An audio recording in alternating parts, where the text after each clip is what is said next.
Have you ever felt trapped in your own past and needed someone to help you move forward?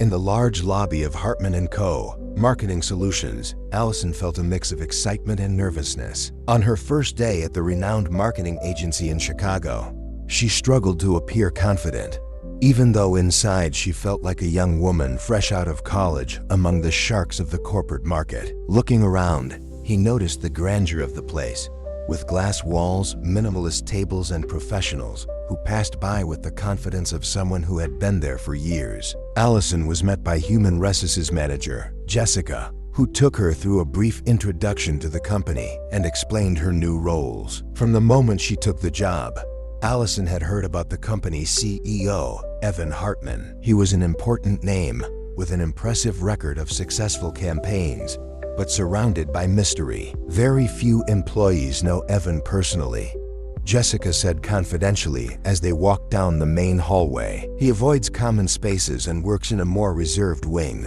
He is always focused on strategies and planning. Jessica gave an almost intrigued smile, as if Evan himself was an enigma to everyone there. Allison listened to everything with growing curiosity. Soon, she was taken to her desk, where she found a card with her name and a small envelope with the first instructions for her tasks. I would start as a marketing assistant, an initial but promising position for those who wanted to learn everything. Allison got into the elevator in a hurry. The sound of the doors closing behind her was almost a relief after a long and challenging day. The climb felt like a moment's break from the company's fast pace. She was so absorbed in thoughts about the tasks, her new responsibilities, and the mystery surrounding her invisible boss that it took her a few seconds to realize she wasn't alone. In the opposite corner, a tall, discreet man watched the ground, motionless as a statue. She immediately noticed the impeccable suit, precisely styled dark hair, and tense posture. Evan, of course, was there, without her knowing who he was. He kept his eyes fixed on the dashboard lights and held tightly to a leather briefcase. He seemed as absorbed in thought as she was, perhaps even more so. Allison noticed the slight nervousness on her face, but tried to ignore it at first so as not to seem intrusive. However, innate curiosity got the better of her, and she couldn't resist a brief greeting. "Hi," Allison said, with a gentle smile, in an attempt to alleviate the silence that somehow seemed to have made the space in the elevator smaller. Evan just glanced up, letting out a low murmur, something between a hi and an inaudible noise. He immediately returned his gaze to the control panel, without following up on the greeting. Allison felt slightly uncomfortable with the answer, but laughed softly, believing that perhaps he was just distracted. Glancing at him, she saw that he avoided any eye contact, as if the simple act of being there next to another person was an extremely uncomfortable situation. "It's a busy day here, right?" Allison ventured, trying to start a conversation. For her, it was normal to break the ice with a few words, even with complete strangers. The lack of response, however, made her hold her breath for a moment. Evan, nervous, didn't know how to react. Internally, he felt an almost suffocating pressure, trying to both respond and somehow escape the elevator without appearing rude. He looked sideways, opened his mouth as if he was going to say something, but quickly closed it, limiting himself to a slight nod. Allison noticed the discomfort and found it curious. It was unusual to find someone so reserved and at the same time so visibly conflicted about being there. Something about his face conveyed a sincere shyness, something difficult to find in someone in the corporate world. The elevator made a high-pitched sound as it stopped on an intermediate floor, interrupting any chance of continuing the conversation. The doors opened and a colleague of Allison's came in, hurriedly and with her cell phone in her hand. Upon seeing Allison and the mystery man, she glanced briefly at Evan's impeccable suit and quickly looked away, visibly uncomfortable as well. Allison didn't understand, but her colleague seemed to recognize the man, inclining her head slightly in a gesture that seemed respectful, although she didn't say a single word. It was then that Allison realized something was wrong. The silence around him didn't just feel like shyness. It was almost as if others were afraid to talk to him. His rigid posture and the way people reacted to his presence suggested that he was someone important. She tried to piece it together in her mind, but she wasn't sure who he could be. Unable to resist, he decided to try once again. "Sorry, are you new here?" said Allison, a little more confident and curious. Upon hearing the question, Evan tensed even more, as if her words were an insurmountable challenge. He glanced sideways, clearly trying to formulate a polite but brief response. Finally, he said in a low voice, "No, I've been here for a while." The answer didn't satisfy her curiosity, but Allison felt it was all she could get at that moment. Evan was a reserved person. She had no doubt about that, but there was something beyond that, something she still couldn't understand. As the elevator rose and the silence became thicker, Allison wondered who he was, what his role was in this huge company. When the elevator arrived at her floor, Allison waved goodbye without waiting long in return. Evan watched her leave quickly, feeling a little relieved that he could be alone again. As soon as the doors closed, he let out a breath he hadn't even realized he'd been holding. The interaction, although brief, had been a small storm for him. Even with his position, anxiety and discomfort in social settings followed him like shadows, something he couldn't avoid no matter how hard he tried. For the rest of the day, Allison thought about that brief interaction in the elevator. Who was that man? And why was it so difficult for him to carry on a simple conversation? She told Jake, her friend and co-worker, about the strange encounter. "Do you think he could be someone important in the company?" she asked, trying to sound casual but not hiding her curiosity. Jake shrugged, but gave her a quizzical look. "Maybe, or maybe I'm just one of those executives who prefers to keep his distance from everyone. In big places like this, you can find everything." Still, Allison wasn't satisfied. During the week, without knowing exactly why, she found herself watching every more formally dressed person in the hallways, hoping to see him again. There was something in those brief seconds that had left her intrigued, an inexplicable feeling that this man represented something important. One afternoon, as he was about to leave for lunch, Allison saw him again, this time walking alone in the hallway. The same impeccable suit, the same serious and tense expression. This time he seemed less surprised, but he kept his gaze down as he passed her. Allison sensed the opportunity and without thinking much called him. "Hey, sorry, can we talk for a minute?" Evan froze for a moment. Her naturalness seemed to make him uncomfortable, but he stopped and nodded without much conviction. "I was wondering if you had any advice for people starting out here. It seems like you already know the company well, and I'm still trying to adapt," said Allison, smiling. She tried to soften the man's expression with a friendly gesture, but his face remained rigid. "It's a pretty big company," Evan replied, clearly struggling to organize his words so they sounded natural. He tried to keep his tone neutral, but Allison noticed that he seemed to be weighing every word. It was as if the conversation was something he needed to control with extreme care. After a few seconds of hesitation, he added, in a low voice, "Try to focus on understanding each area. It's easy to get lost if you don't know the ropes." Allison nodded, appreciative of the response, even though the advice was quite general. Something about him, even without knowing why, aroused immediate sympathy. She didn't understand why, but she felt a growing need to understand him. "I will remember this. Thank you very much," she said with a sincere smile. Evan gave a slight shake of his head, perhaps as close to a smile as he was capable of. For him, an ordinary conversation like that required a disproportionate amount of energy, and he almost sighed in relief as he watched her walk away down the hall. Despite his nervousness, something about that conversation had been different for him. There was something pleasant about the way she approached him, a simplicity he didn't usually find in professional interactions. Unlike many who approached with obvious interests, Allison only seemed genuinely interested. For the rest of the day, he found himself remembering that conversation, something unusual for someone who avoided thinking about social interactions. That young woman, so new to the company and at the same time so direct, had brought a strange feeling. It was almost as if, for a brief moment, he had let go of the barrier he had worked so hard to maintain. Allison, on the other hand, returned to her desk feeling satisfied. His curiosity, though only partially satiated, now included a little wonder. She couldn't explain it, but Evan seemed like a lonely, mysterious figure that she wanted to understand. He had responded strangely but sincerely, as if he had let a fragment of his personality slip there. That night,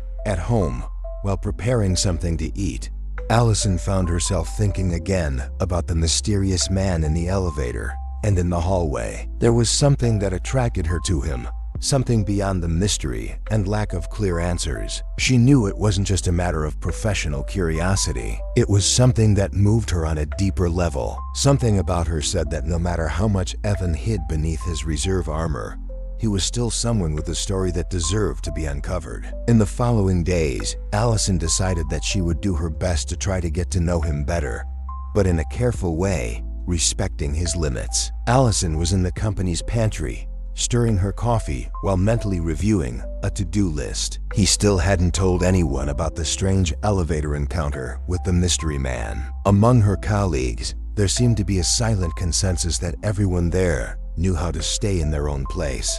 Something that went against Allison's nature, always inclined to know the stories of the people around her. And it was this inclination of hers that kept her thinking about that reserved figure who, every day, seemed more intriguing. But that morning, something unexpected happened. Allison was leafing through some documents for a project when a new message appeared on her computer screen, sent directly from the HR department. It was a general email stating that Evan Hartman, the CEO of Hartman & Co., would be making a rare presentation at the company. Allison straightened up immediately, her heart racing with excitement. The email didn't have many details, but it did announce that Evan would discuss a new marketing strategy for key customers and the company's new direction. Allison's curiosity was boiling. Could this be your chance to see the enigmatic man up close? Maybe better understand what was behind that rigid and suspicious facade. The minutes leading up to the presentation passed slowly,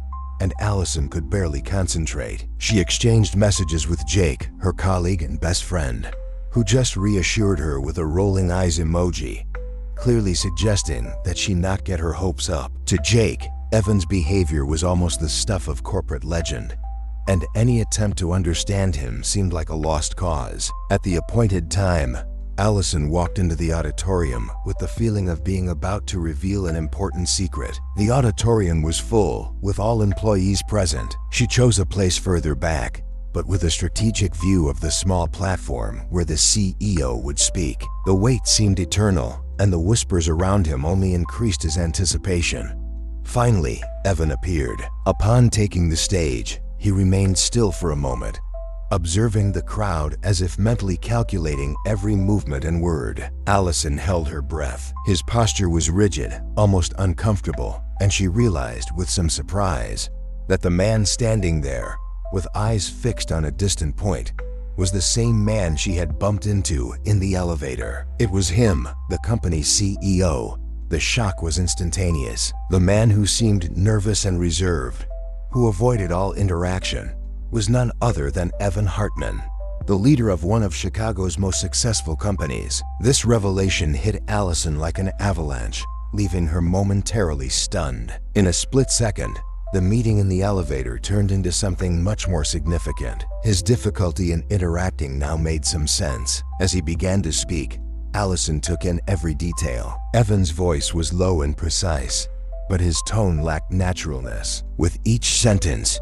he seemed to measure his words like someone walking a fine line, avoiding looking directly at the audience. She could notice a slight tremor in his hands when he changed the page of his documents, which confirmed Allison's suspicion. Evan didn't seem to be comfortable in front of the public. For a CEO, this was unusual, but there was something endearing about his vulnerability disguised as coldness. The presentation was short-lived, and Evan stood his ground, delivering the new campaign guidelines with precision. When he finished, he paused briefly, thanked everyone for coming, and quickly left the stage, disappearing through a side door. As soon as he left, the auditorium was filled with a buzz. Allison, still in shock, stood up and turned to Jake, who was waiting for her at the back of the auditorium with an expression that wavered between understanding and a certain amount of amusement. "Jake, he's our boss." The elevator man was Evan, Allison whispered in a tone that made her surprise evident.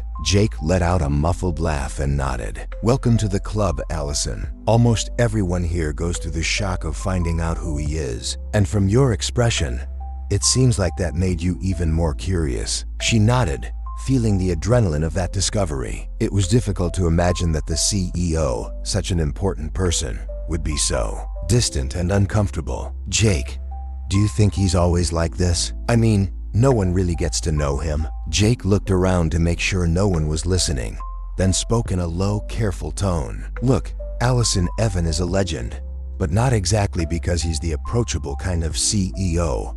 They say he has had some serious problems in the past, but no one knows exactly what. The only thing we know is that he avoids people and isolates himself most of the time. I've been working here for 4 years myself, and I can count on one hand the number of times I've exchanged words with him." Allison felt that this discovery only motivated her even more. How could someone so reserved lead a creative team and make such a successful company thrive? Something about her said there was more to her than just an introverted temperament. "I want to understand Jake.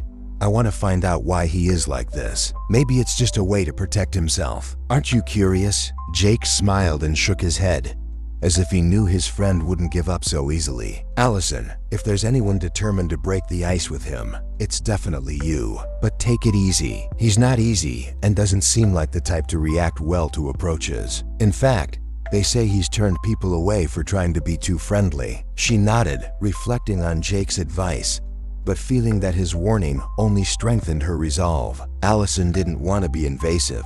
She just believed that there was something valuable in every person, and that, in a way, maybe she could help Evan open up, or at least understand a little more of who he really was. In the following days, she decided to act cautiously, waiting for the right moment for a new approach. Back in her work routine, Allison struggled to focus on her tasks, but her mind often returned to the CEO and the coldness he had demonstrated on stage. She watched him from a distance, in the rare moments when she saw him crossing the office, always with that distant air, almost oblivious to his surroundings. Even the way he walked seemed restrained, as if each step was calculated to leave no room for unnecessary interactions. After a few weeks, Allison's curiosity continued to grow, and she began to come up with a plan. "I knew I would need a subtle strategy, a way to capture small moments of interaction without seeming like an intruder. I didn't want to pressure him, but I wanted him to realize that someone cared." One day,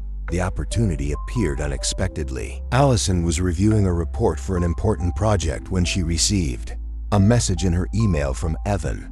He asked for a detailed analysis of the results of a campaign she had overseen. Allison knew this was a rare chance to interact directly with him, and after a few hours of intense work, she wrote an in-depth analysis, detailing all the areas that could be improved. When she finished, Allison hesitated for a moment before sending. Something pushed her to personalize the answer, to make it more direct and closer. Instead of just attaching the document and sending the report, she included a note at the end of the message, briefly mentioning how excited she was to be part of that team. It was a brief but sincere message that she hoped would be well received. The next day, to his surprise, Evan responded personally. He thanked her for the report and commented that he found the observations insightful. Allison was impressed by his response, having expected a formal, dry tone, but he seemed to be beginning to consider her a reliable collaborator. Over time, small exchanges of messages became more frequent. They continued to be short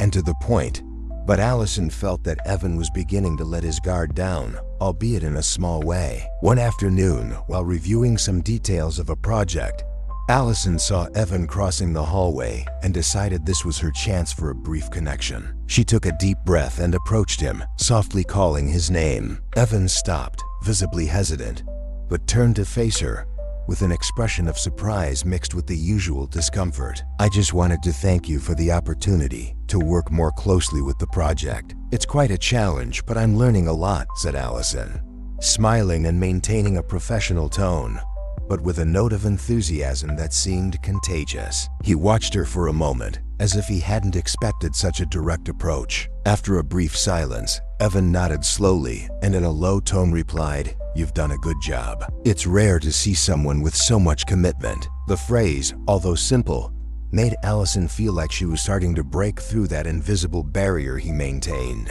When she walked away, Evan stood still for a few seconds, watching as she disappeared down the hall. That brief interaction left him thoughtful. He wasn't used to having employees express gratitude so sincerely, and something about Allison seemed to disarm him. It was a new sensation, and although he tried to control it, he couldn't avoid the curiosity that was beginning to awaken within him. However, as the days passed, he closed himself off again, keeping interactions to a minimum. Allison continued to be careful, following Jake's advice and moving forward slowly. He knew that any false move could ruin the progress he had made. Allison realized that it wasn't easy, but that she was willing to face the challenge. Allison couldn't believe it when she received the message from the project manager informing her that she had been assigned to work on a new campaign of great relevance to the company. The project was crucial, and participation in it meant much more responsibility. What she didn't yet know was that Evan Hartman would be the direct supervisor of this campaign. When she opened the second email explaining that he would lead the development of the project,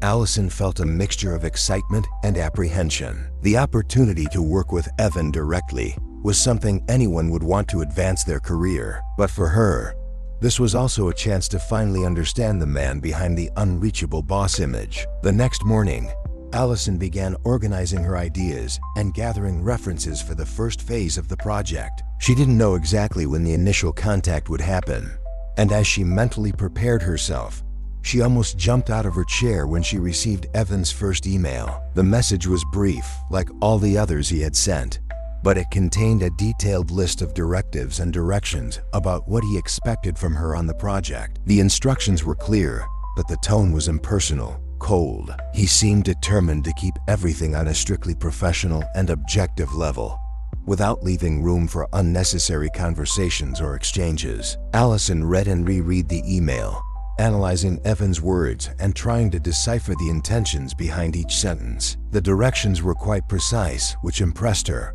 but she also felt an implicit resistance there, as if he was determined to keep contact to an absolute minimum. Still, Allison wasn't intimidated. She believed that personal communication could yield better results for the project, and also allow him to feel a little more at ease. Furthermore, he felt that his physical presence could soften the rigidity he seemed to maintain. During the development of the project, Allison realized that Evan's strategy was simple: avoid any in-person meetings. The entire workflow was done via emails and memos, and he seemed unwavering in his preference for detachment. Still, Allison decided that, instead of confronting this resistance, she would try to approach him little by little, respecting his space, but without giving up trying to improve the dynamic between them. With that in mind, she took advantage of a small doubt about one of the technical details to try to start a personal conversation. He could have very well sent a reply email,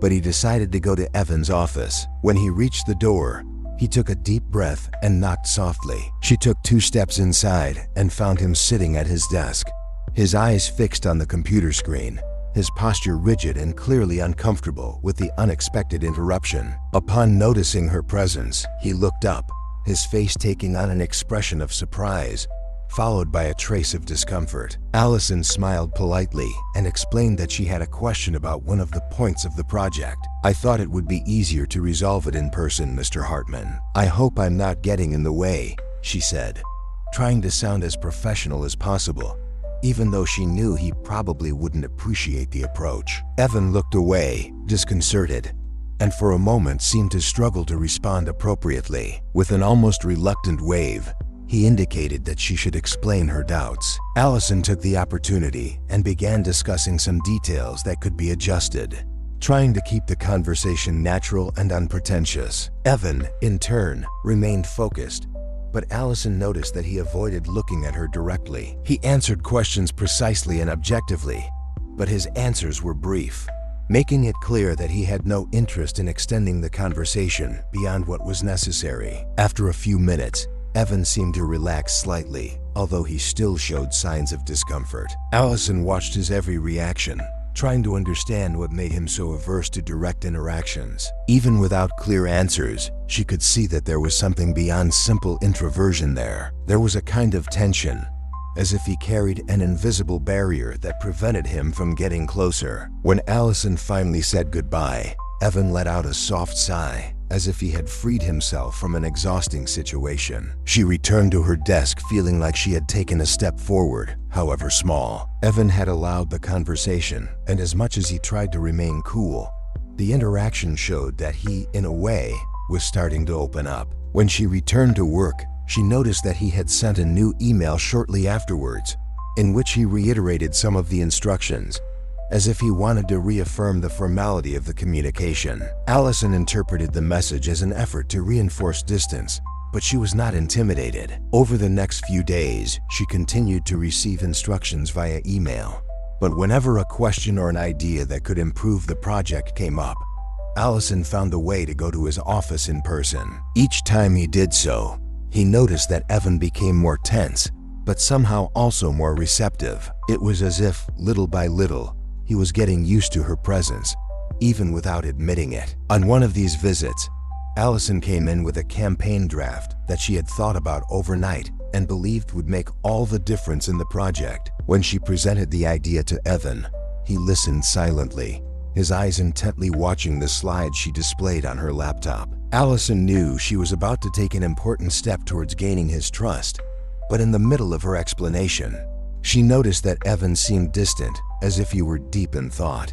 "Mr. Hartman, what do you think?" she asked, trying to regain his attention. He blinked a few times, coming back to reality, and responded evasively, but agreed that the idea was promising. However, after the meeting, Evan sent a new email, in which he suggested changes that practically nullified Allison's innovative ideas. She was surprised and a little frustrated, but she knew that dealing with Evan required patience. She decided that, instead of confronting him, she would try to better understand his reasons for preferring a more conservative style. Days later, when reviewing another of the tasks, Allison found a new opportunity to discuss a point in person. When he showed up at his office again, Evan seemed prepared for the interruption, but there was a look of resignation on his face, as if he accepted that he couldn't avoid it. "Allison," he said with a brief, exasperated sigh, "I don't know if it's clear, but I prefer to work directly via email to maintain efficiency. This method of communication through messages facilitates the flow." Allison noticed his attempt to keep contact to a minimum and opted for a light but firm approach. "I understand, Mr. Hartman, and I respect that, but I believe that quick and objective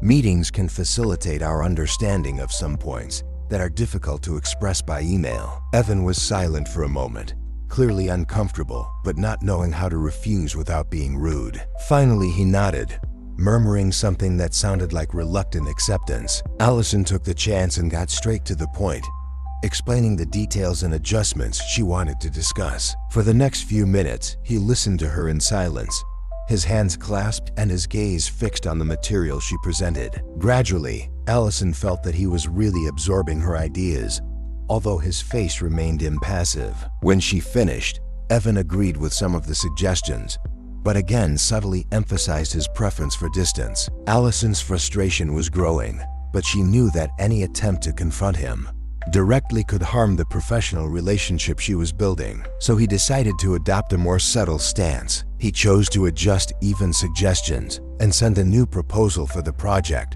with modifications based on what he had observed about his preferences. The next morning, while reviewing the changes she had implemented, she received an email notification. It was Evan approving the new ideas with a few minor remarks. The message was brief, but Allison could hear a faint tone of acceptance. He seemed to begin to value her contributions, although he still insisted on maintaining his distance. As the days turned into weeks, Allison and Evan developed a curious work routine. Although most instructions were still sent via email, she took every opportunity to show up in person, always with a new idea or question. Evan maintained a formal and professional posture, but Allison felt that, little by little, he was getting used to her presence. One day, as they were discussing one of the final aspects of the project, Allison noticed something she never expected to see.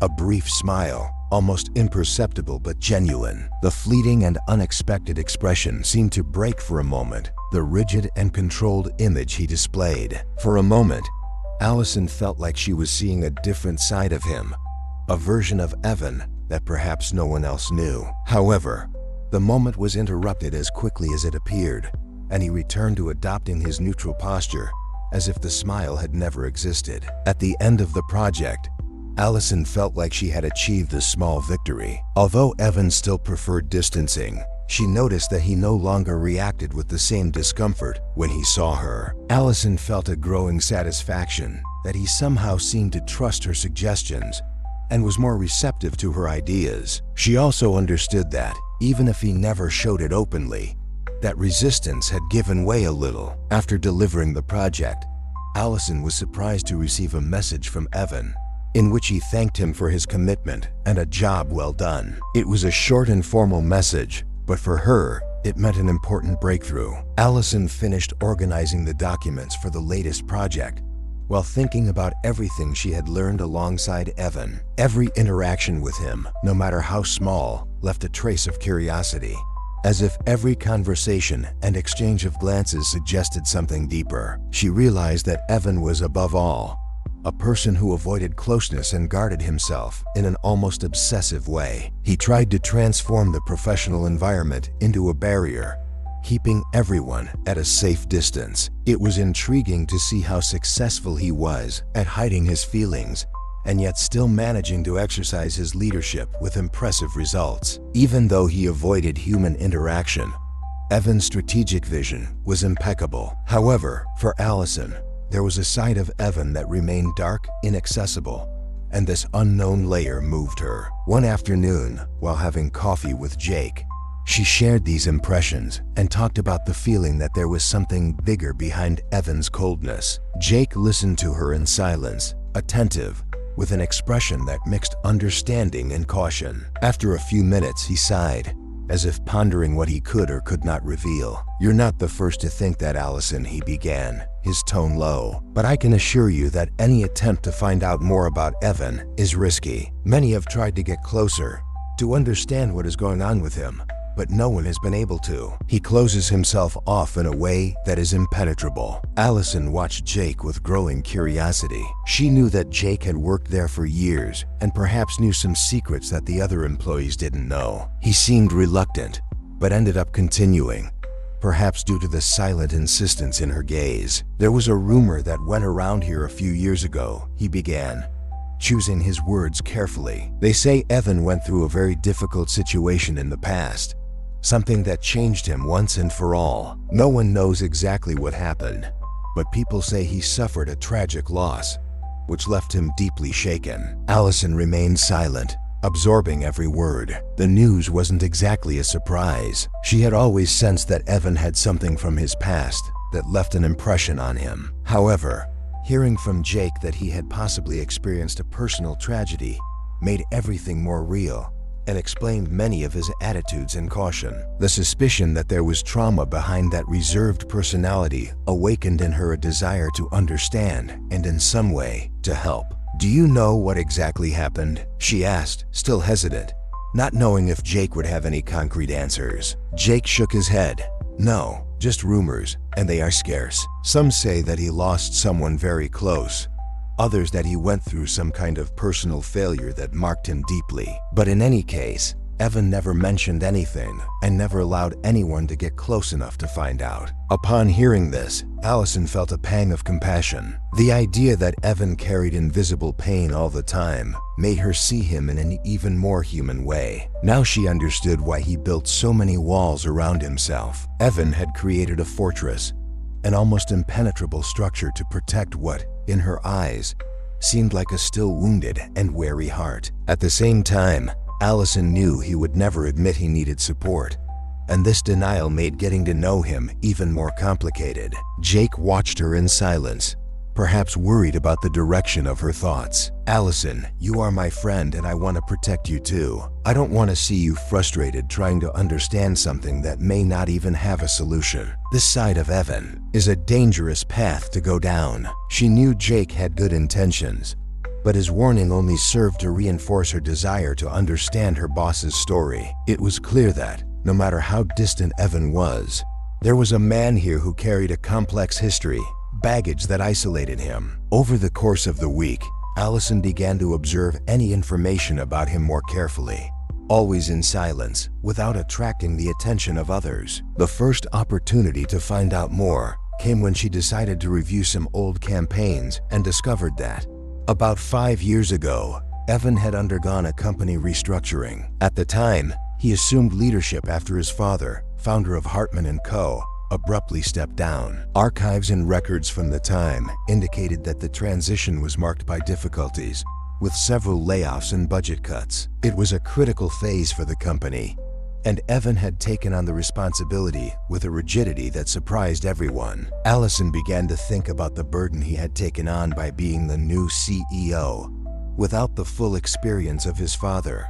He needed to demonstrate his competence to keep the company alive and thriving. The pressure had certainly been enormous, and if he was indeed carrying some personal pain, that would explain his preference for isolating himself and avoiding close contact with the team. Days later, while finishing an analysis of a new campaign, Allison had another small discovery. In a casual meeting with the team, one of the colleagues mentioned that Evan, when younger, had often been seen at social events and seemed to have a very different personality than the one they know today. According to reviews, he was outgoing and sociable, and some even remembered when he used to go to company parties. Over time, however, he disappeared from these activities and his behavior changed completely. Allison realized that something truly significant had occurred in her life, something that had transformed a sociable young man into the silent, restrained man she knew now. This version of Evan's past didn't match the man she saw every day at all,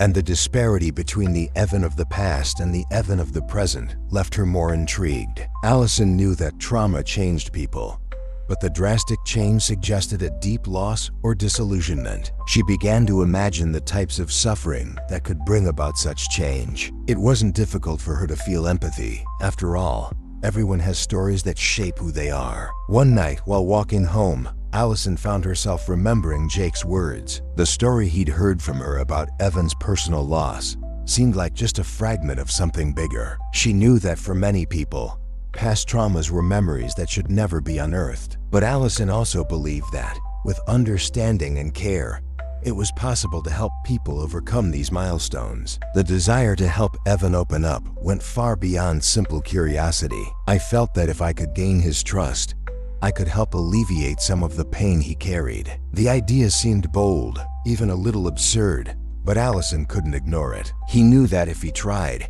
he risked being pushed away like everyone else who tried to get close to him.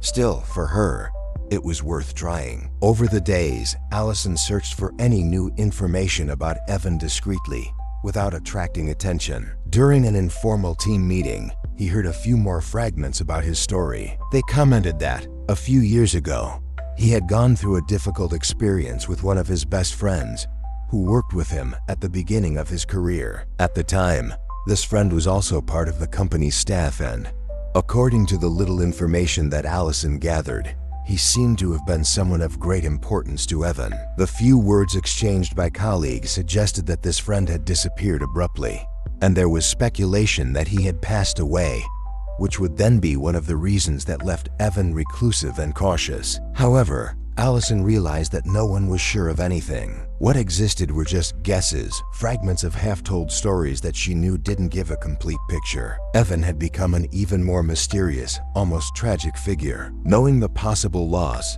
Allison felt her resolve strengthen. He knew that any attempt at support must be gradual, and he had no illusions that it would be easy or quick. But there was something about her that told her that somehow she was on the right path. One quiet afternoon, Allison had a brief chance to test her theory. He was in the rest area when he saw Evan passing by, his expression usually serious and lost in thought. Without hesitation, she called him casually, taking advantage of the fact that they were away from other people. He stopped, hesitant, as if he wasn't sure whether or not he should answer the call. When he approached, Allison tried a simple approach, commenting on the recent project and thanking him for the opportunity to work with him directly. Evan listened to her in silence, but there was something different in his gaze. He seemed less cautious than usual, perhaps because they were in a less formal location. Allison took advantage of the moment of vulnerability and with a gentle smile, mentioned that she admired his dedication to his work and that she could imagine how difficult it must be to keep everything running under so much pressure. He looked at her for a long moment, surprised by the observation. For a moment, he seemed about to respond with something more than formal, as if the words were on the tip of his tongue. Allison saw there a flash of emotions that he was trying to suppress. But before he could speak, he seemed to compose himself, returning to his usual professional tone. "It's something we all have to deal with," he muttered, looking away and ending the conversation before it could move forward. Still, Allison felt she was on the right path. "I knew that, with each interaction, a little of that invisible armor would fall apart. It wasn't an easy task, but I believed that, little by little, I would be able to gain Evan's trust and understand the real man behind that rigid posture. And maybe, just maybe, it could help him carry the weight he insisted on keeping to himself." Hartman & Co.'s annual social event was one of the team's most anticipated moments. Held in a sophisticated hotel in Chicago, it brought together employees, partners, and important customers for a night of celebration and integration. The room's impeccable decor, soft lights, and flower arrangements created a welcoming and elegant atmosphere. Allison, dressed in a simple but elegant blue dress, was excited and curious to see who would attend, especially Evan, who was rumored to rarely appear at these events. As the night progressed, Allison mingled with her colleagues, exchanging lively conversations about work and the company's routine. Meanwhile, I discreetly looked for Evan, wondering if he would really have the courage to show up. And then, in an unexpected moment, in the distance, she saw him. He stood near the entrance of the hall, motionless, as if he was deciding whether or not to enter. Evan looked clearly out of his element, his posture rigid and his eyes lost. He was wearing a dark suit that made him look even more serious, almost impenetrable, but Allison could sense his discomfort from a distance. Upon seeing him, Allison felt a mixture of surprise and concern. He was tense, his gaze fixed on the ground, and his hands clasped at his sides. He looked like a man fighting against his own will, as if every step inside that room was a sacrifice. Allison knew this was a rare opportunity to meet him in a more relaxed setting, but she also realized how far out of her comfort zone he was. She watched as one of the managers tried to approach him, but Evan politely walked away discreetly, seeking a quieter area. Without hesitation, Allison approached, determined to offer some help. "I knew he probably didn't want the attention, but I believed I could ease the tension of the moment with a careful approach." She crossed the room, moving around people so as not to attract too much attention, until she was just a few steps away from him. Noticing her presence, Evan turned around with a surprised expression, and Allison could see the tension in his eyes. "Good evening, Mr. Hartman," she said softly, with a smile that tried to be welcoming. "It's good to see you here." He seemed to hesitate, as if he didn't know how to respond. Evan kept his gaze fixed on her for a moment, probably pondering the best way to escape the situation. But perhaps realizing that Allison wasn't there to pressure him, he relaxed slightly and nodded. "Good evening, Allison," he replied, in a low tone, almost too formal. "I don't usually attend these events." She gave a small smile, understanding the statement, and decided to soften the moment. "You know, I also get nervous at events like this. I always feel like I'm going to say something wrong," she commented with a slight laugh, hoping that he would feel a little more at ease. To his surprise, Evan seemed to relax a little more. He looked away, but a slight, almost imperceptible smile appeared on his face. "It seems like we have that in common," he said, in a tone that carried a hint of humor, something rare from him. Allison realized that this small change was a significant step forward, and decided to continue, but without going overboard. "Do you mind staying with me for a while? I can introduce you to some people if you want, but only if you feel comfortable doing so." Evan hesitated, clearly unsure how to respond. For him, the idea of socializing was an exhausting task, but Allison's presence seemed to give him a certain security. He nodded, although without much conviction, and the two began to walk around the room. Allison kept the pace slow and avoided taking him to where the livelier groups were, opting to introduce him to some colleagues in a calm manner. During their brief conversations, Allison watched his reaction. Evan seemed to listen more than speak, limiting himself to responding with nods or brief sentences when necessary. However, whenever someone looked away, he would give Allison a look that mixed gratitude and discomfort, as if he was silently thanking her for her help. After a few introductions, Allison realized he needed a moment to rest and led him to a more private area of the room. They positioned themselves near a large window overlooking the city, where the noise of the party was lighter, allowing for a brief moment of silence. "It's a beautiful view from here," Allison commented, looking out at the lit-up city. Evan seemed lost in thought, and she noticed that he enjoyed every second of silence as a moment of mental rest. "Yes, yeah," he murmured, seeming to absorb the tranquility of that corner. Allison could see he was relieved they were here, away from the crowd. For a moment, they were silent, but Allison felt like this was the first time Evan seemed comfortable around her, without the pressure of office formalities. "Can I ask you a personal question?" she ventured, trying to be as gentle as possible. Evan looked at her warily, clearly suspicious, but didn't deny her request. "Yes, as long as it's not too complicated," he said, in a tone that seemed half joking, which surprised Allison. It was as if he was little by little opening up to a lighter conversation. Allison hesitated for a moment before speaking, choosing her words carefully. "I always wanted to know how you became CEO of such a large company at such a young age. It must have been quite a challenge, right?"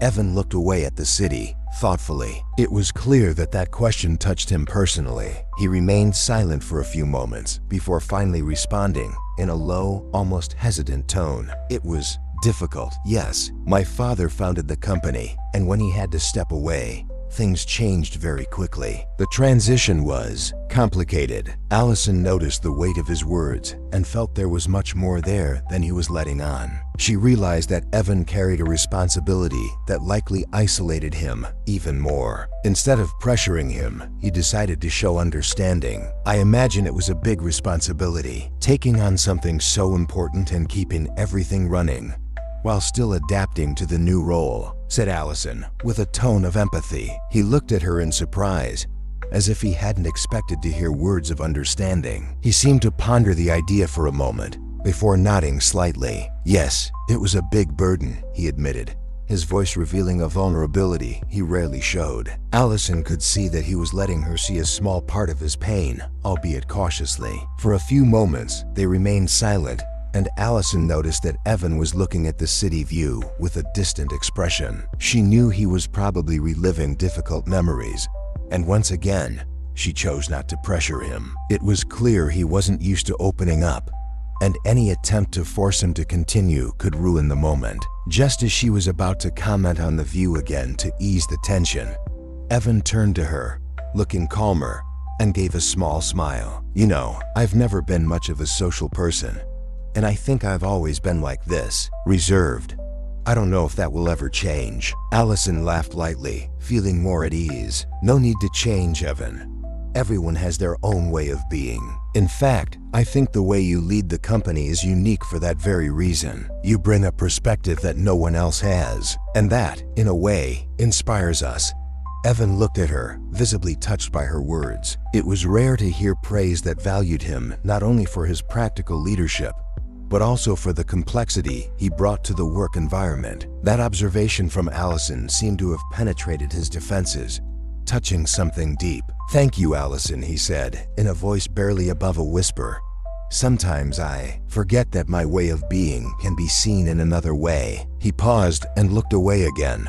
"You're one of the few people who tries to understand this." Allison realized there was something special about that moment. Evan was opening up to her in a way he clearly didn't do often. She decided not to exaggerate her answer, just nodding and maintaining a respectful tone. "I felt they didn't need many words." The connection that emerged there was subtle but profound. Gradually, he seemed to relax, even letting out a slight sigh of relief. Allison knew that, however brief it was, that moment had planted a seed of trust between them. She knew she couldn't expect drastic and immediate changes, but that social event had been something of a turning point. Evan had finally allowed someone to see a little of the man behind the tough facade, and Allison felt honored to be that person. As the night progressed, she noticed him saying goodbye to people with a brief greeting, leaving the room discreetly. Watching him leave was like watching a page turn in a story she didn't yet fully know, but longed to unravel. Upon returning to the lounge and joining the other colleagues,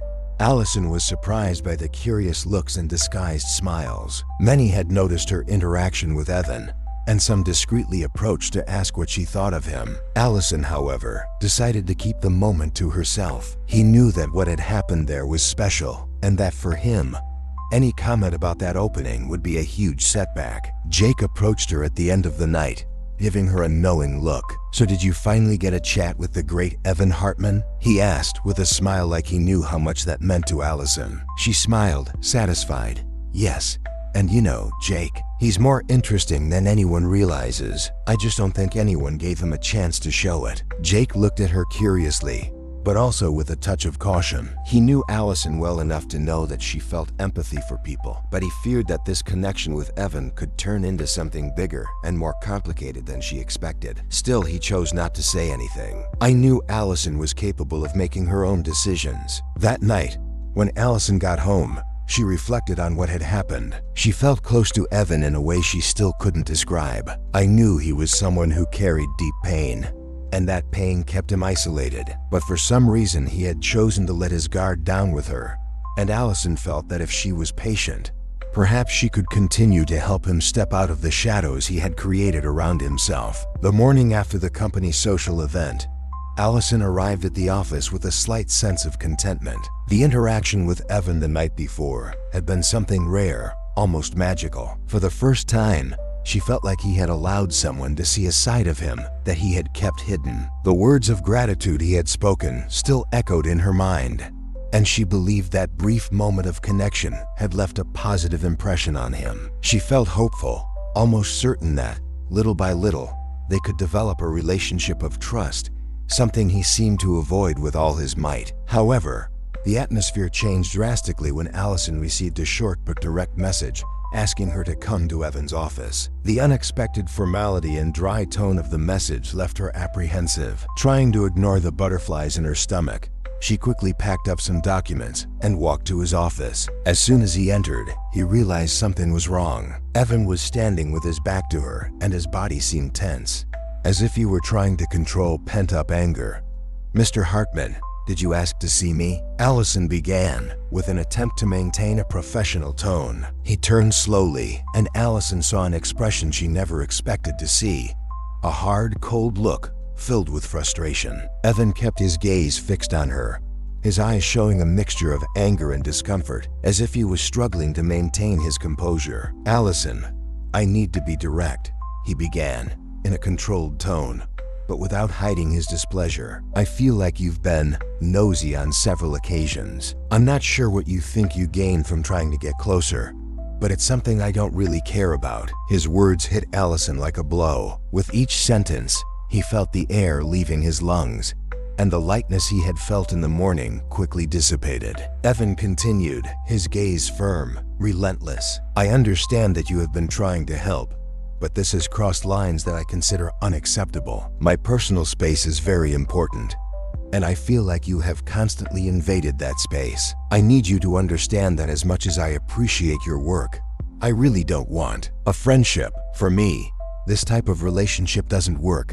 especially in a professional environment." Allison listened to the words in silence, struggling to maintain her posture and not let on the hurt that was beginning to emerge. She had approached Evan with the sole purpose of offering support, of giving him a chance to feel less isolated, but now he was interpreting her actions as an invasion. She felt hurt, but she swallowed her pride and tried to respond calmly. "Mr. Hartman, I'm sorry if I made you feel uncomfortable. My sole intention was to contribute to a more welcoming work environment, and I thought we could build a more open professional relationship." Evan didn't relax. On the contrary, his face hardened even more. "Allison, I don't need fostering. I need people to respect my space and understand professional boundaries. My employees work with me, but they don't try to get closer than necessary. I wish you would do the same." The last sentence was said in a firm and definitive tone, ending any possibility of discussion. Allison nodded silently, feeling even more embarrassed and hurt. The idea that he saw her as an outsider, Someone trying to push boundaries unnecessarily was a blow to his confidence. She took a deep breath, keeping her tone neutral so he wouldn't notice her frustration. "I understand perfectly, Mr. Hartman," she replied, trying to hide the tremor in her voice. "I will only focus on the direct tasks of my work. It won't happen again." Evan watched her for a moment, but his expression didn't soften. He just nodded, indicating that the conversation was over. Allison left the room quickly, feeling her face heat up and her throat tighten. She knew she needed to maintain her composure, but the weight of that reprimand was not something easy to digest. During the weeks that followed, he did his best to avoid any direct contact with Evan. "Fulfilled your obligations accurately, sending reports and updates via email. No more spontaneous visits or additional conversations." Evan, on the other hand, seemed determined to keep his distance. He also avoided unnecessary interactions, limiting himself to strictly professional matters. Any trace of openness or trust that had emerged between them at the social event seemed to have been buried, and Allison felt that all the progress she had made had been for nothing. This forced distance affected her in a way she couldn't fully understand. He felt a mixture of frustration and sadness, and sometimes even regret for having tried to get closer. On the other hand, Evan's coldness and harshness now aroused a slight anger in her heart. She wondered why he seemed so determined to alienate anyone who tried to look beyond his unreachable boss image. She wondered what he feared, or what he tried to hide to the point of treating any gesture of kindness as a threat. Jake noticed the change in Allison's behavior and, on a coffee break, decided to ask her what was going on. She hesitated to share what happened, but the understanding in her friend's eyes encouraged her to speak. "I went to his office that morning thinking that he might see me as an ally, or at least as a colleague he could trust. But he was so cold, Jake. He treated me like I was a busybody, someone he barely tolerated. I thought I was helping, but I think he just got more angry." Jake listened to her in silence, nodding, and at the end he let out a sigh. "I'm so sorry this happened, Allison. But I tried to warn you that Evan is a complicated case. He's been through so much, and I think that pain has made the isolation a kind of armor. He may never let his guard down, or if he does, it will be too late." Allison smiled, but it was a bitter smile, like someone trying to hold back their own tears. "I just wanted him to know he's not alone. I thought I could make a difference, but now, I don't know." Jake placed a hand on his shoulder in a gesture of support. "Allison, you did everything you could, but sometimes some people don't want help, and trying to force that path may cause more pain for you than for him." Jake's words, although comforting, still left her uneasy. Allison knew Evan would probably never admit it, but she saw in him a man who carried a deep loneliness, who constantly fought to maintain the appearance of strength and detachment. Although she wanted to accept Jake's advice, the desire to understand Evan still consumed her, but she knew she could do nothing more as long as he continued to reject her presence. In the following days, Allison remained firm in her commitment to stay away, limiting any contact to the basics. "I passed him in the corridors without exchanging more than a formal wave, and whenever possible, I avoided the same environments." However, this forced distance was leaving a growing emptiness within her. It felt as if a connection that could have been meaningful was being deliberately broken. And for her, it was painful, like she was missing out on something she'd never had the chance to truly explore. For Evan, the distance wasn't exactly comfortable either. He knew he had been harsh with Allison, and as much as he tried to justify himself, a part of him wondered if he had been too harsh. He found himself remembering the way she had helped him during the social event, how, even in an environment where he felt completely out of place, her presence had been an unexpected relief. However, every time he thought about it, he felt a weight in his chest that made him push those memories away. Even if he didn't admit it to himself, Evan also struggled with his own discomfort. Allison's presence had moved him in a way he hadn't experienced in a long time, and it scared him. By opening a gap for her, he felt like he was leaving a part of himself vulnerable, and that vulnerability was something he refused to accept. For him, solitude was a choice, a necessity that protected him from repeating past mistakes. Still, Evan noticed the small changes around him. He noticed that Allison avoided any attempt at interaction beyond what was strictly necessary, that her emails were now short and to the point. Although he had been the one to demand it, he felt increasingly uncomfortable with her new behavior. The situation bothered him, and at times, he felt a kind of emptiness in no longer seeing her with that welcoming smile or that spontaneous kindness. There was something comforting about her presence, an energy that made him feel less isolated, even if he refused to admit it. One of those days, while reviewing some important documents,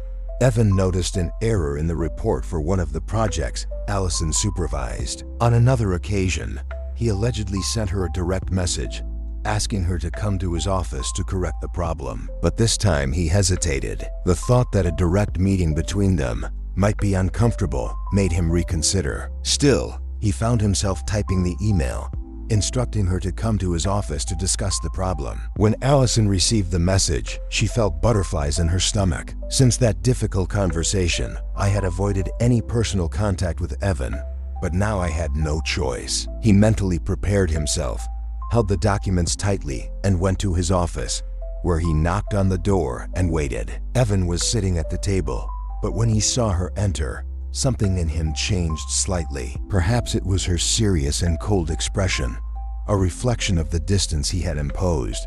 But the meeting was not as he had imagined. When Allison approached and began to explain the corrections, her voice was calm, but devoid of any trace of the excitement or enthusiasm she always demonstrated about her work. He listened intently, but a silent discomfort began to grow within him. It was as if he had somehow lost something essential. When he finished explaining, Allison looked at him, waiting for an answer. Evan was silent for a moment, struggling to find words. "Allison, he began, but the words seemed to trail off. He felt hampered by the coldness he himself had caused. Allison just nodded, politely saying goodbye and leaving the room, not noticing the conflict on his face. After she left, Evan was left alone, staring into space, a strange and persistent feeling bothering him. Allison continued her days trying to deal with the separation imposed by Evan. The weight of that confrontation still reverberated, and although she struggled to maintain her composure,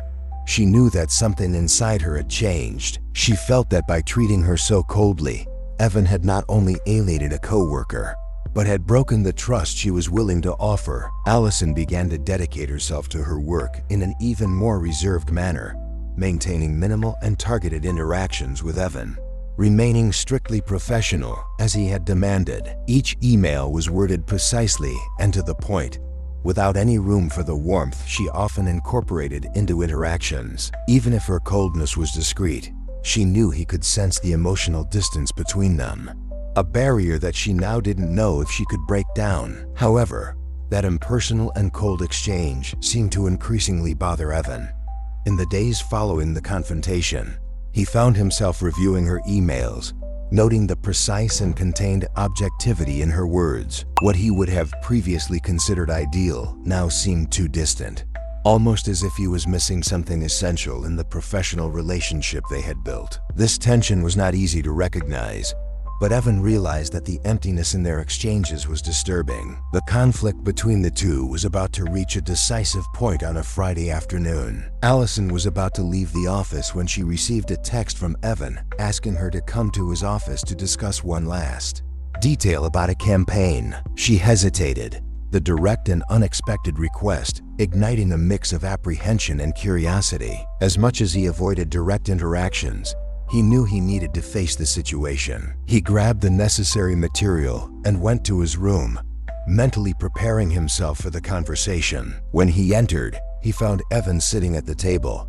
his expression closed, but his gaze seemed distant, perhaps even more vulnerable than usual. He received her with a brief wave without looking directly, and Allison, by reflex, assumed the same reserved posture she had maintained since the confrontation. He explained the changes he had requested and presented the changes in a professional but distant tone. When it was over, I expected him to just approve and end the meeting. But to his surprise, Evan didn't do it. He remained silent, his fingers drumming on the table as if he was lost in thought, not knowing exactly how to start a conversation. "Allison," he began, but his voice was hesitant, almost wavering, a tone she had never heard before. He looked at her, and for the first time, Allison realized that the cold gaze had dissipated, replaced by a mix of uncertainty and something that felt like vulnerability. I wanted to clarify a few things. The tension in his voice was evident, and Allison noticed that he sounded genuinely uncomfortable about what happened between us. He continued, the words coming out in fragments, as if each one was carefully calculated before being spoken. I know I was rude, and I'm not going to justify myself. I just want you to understand. It's not easy for me, talking, approaching, or dealing with people in a natural way. Allison remained silent, surprised by the unexpected opening. There was something sincere in his voice, something that made her believe that this was a difficult confession, and that perhaps Evan was, in fact, trying to repair what had broken between them. I suffer from social anxiety, he said, in a barely audible tone, as if every word was painful to admit. And it's something that comes from a trauma I had. Something that changed the way I see the world and people. The revelation came as a shock to Allison, who kept her gaze fixed on him, processing the weight of those words. Evan's vulnerability was something she had never imagined, and the raw sincerity in his confession touched her deeply. For the first time, he was truly letting her into his world, and she felt that this was a rare, almost unique opportunity to understand what led him to maintain such an isolated life. I'm sorry, Evan. I had no idea, she murmured, trying to choose her words carefully. I imagine this must be difficult, but I'm grateful you trust me to talk about this. Evan nodded slowly, still not looking at her.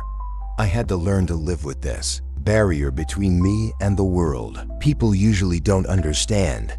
They think it's arrogance or a lack of interest. And to be honest, I prefer them to think that way. It's easier when I don't have to explain or try to justify my actions. Allison felt a surge of compassion for him.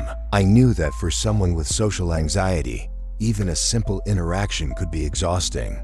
And that explained a lot about Evan's efforts to remain distant and professional. I didn't know, she said, truthfully. And if I made you feel pressured, intrusive, please forgive me.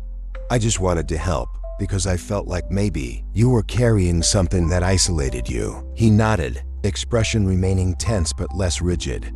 You don't have to apologize, Allison. I recognize that for me, it is a constant struggle to maintain control. And to be honest, that will never change. What happened at the social event, for example, that was one of the hardest moments I've had in months.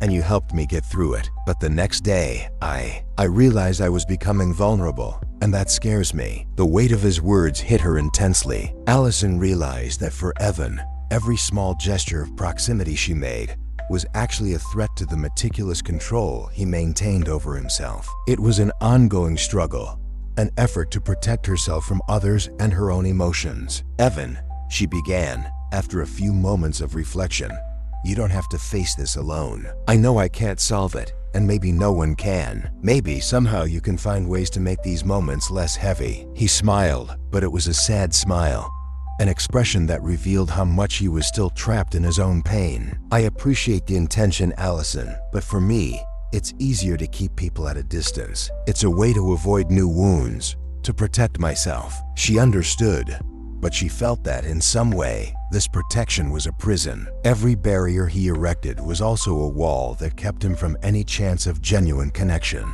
The feeling of frustration, of impotence, hit her when she realized how much he remained trapped in a life of solitude. I know it must be hard, she said, softly, but you don't have to go through this alone. I respect your boundaries, Evan, but if you need me, I'll be here. For whatever. He looked at her for a few seconds, and Allison noticed a rare sparkle in his eyes, a kind of gratitude mixed with melancholy. It was as if he wanted, for a moment, to accept the offer, but knew it was an impossible choice for someone like him. Thank you, Allison, he replied, in a low tone, almost a whisper. I never imagined I could have this kind of conversation here, and I never imagined you could understand. The tension in the room seemed to slowly dissipate. It was as if, in that moment, a silent pact had been made between the two, a mutual understanding that even with all the barriers, there was a genuine connection, an understanding that didn't need words. Allison felt this was a rare and precious opening,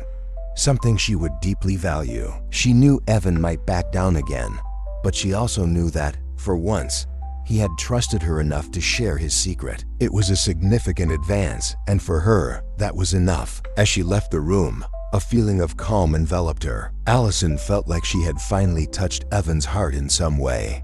Something no one else at the company seemed to have accomplished. She knew that that little revelation wouldn't change his attitudes overnight, but it planted a seed of trust. And for her, that was the first step towards something bigger. Inside, Evan watched Allison leave. A mixed feeling of relief and vulnerability enveloped him. He had admitted something he had never said to anyone there, and the weight of that revelation hit him hard. At the same time, he felt lighter. Perhaps by trusting her, he was giving himself the chance to, little by little, allow the barriers that separated him from the world to begin to give way. Even though this was a possibility, he still deeply feared. After Evan's revelation about his social anxiety, Allison spent the weekend reflecting on everything he had shared.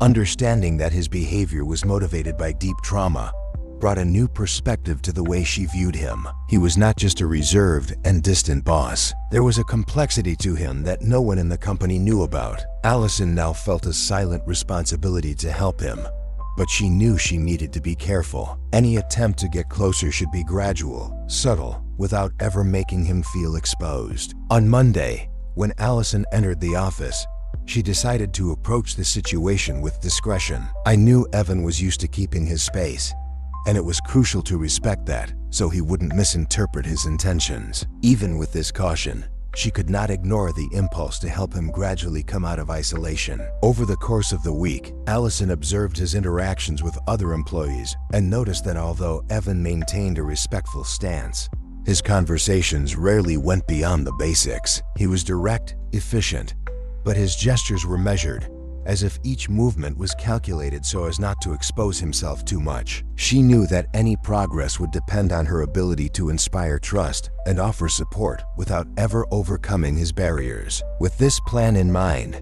Allison found an opportune moment to suggest something discreet. During an email exchange about a new campaign, she casually mentioned that the team was planning a small end-of-work get-together to celebrate the project's progress. He knew that Evan was unlikely to accept the invitation, but he included a light comment at the end of the email.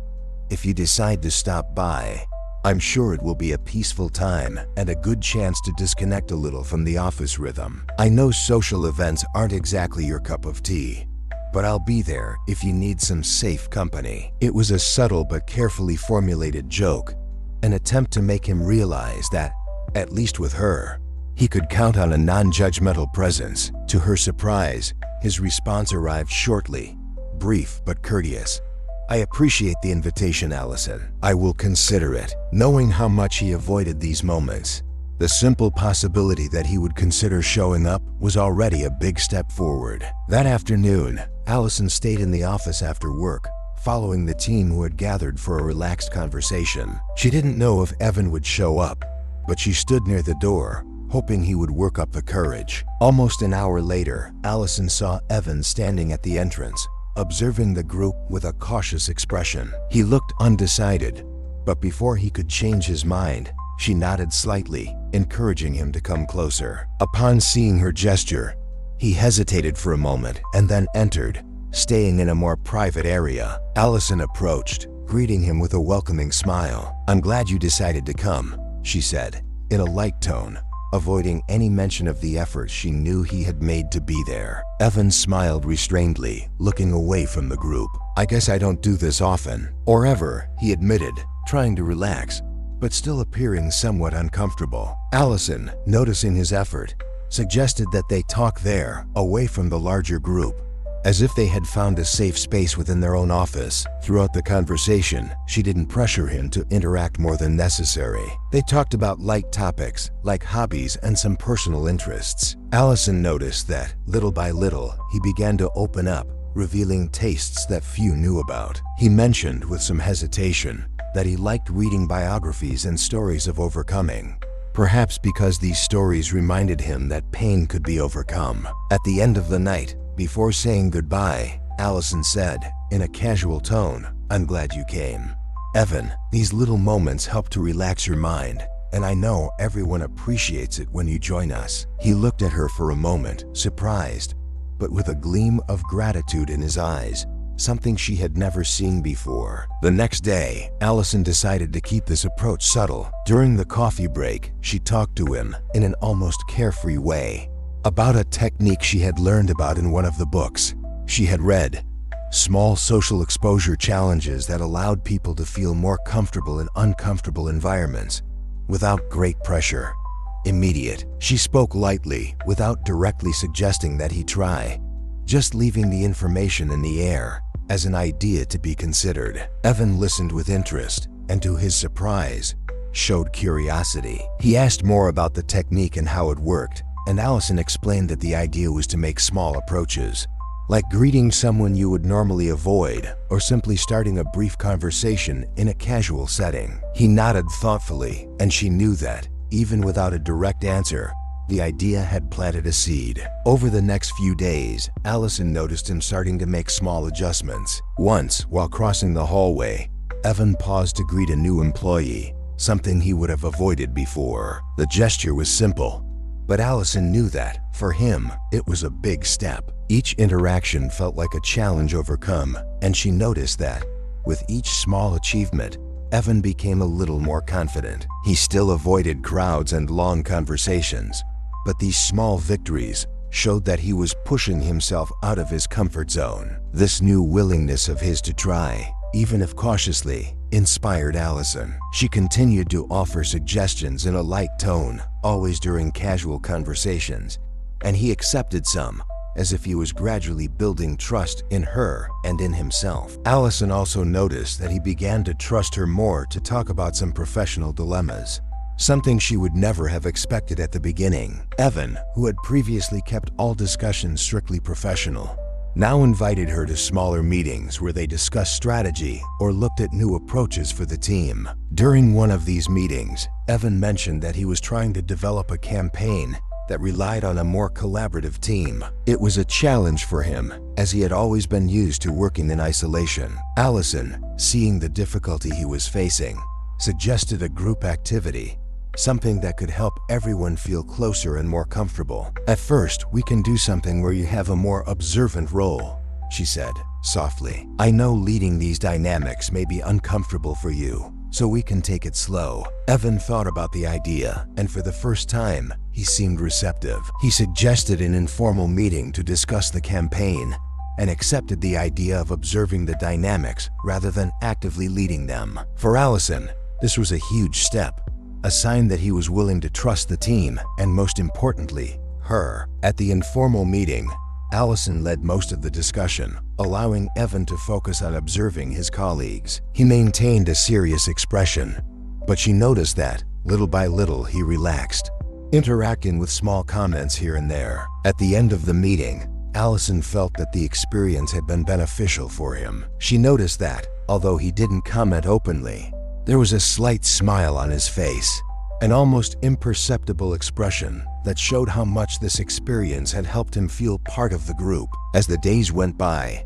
Allison began to see a different Evan. He was still reserved, but seemed more willing to open up small gaps in his solitary routine. One day, at the end of a meeting, he surprised her with a question about a TV series she had mentioned. It was trivial, but Allison knew that for him, it represented a genuine attempt at connection. He seemed interested in learning more about what interested her, and Allison realized she was starting to see an Evan that perhaps no one at the company knew about. Little by little, she became his confidant, someone he trusted enough to share, albeit shyly, his experiences and thoughts. Allison realized that Evan's progress was a victory that meant more than any work result. The trust he placed in her was a sign that the barriers were beginning to crumble, that finally, he was allowing himself to be seen as he really was. That night, as Allison left the office, she reflected on how far she had come alongside him. She knew the road would still be long and that Evan would have moments of setback,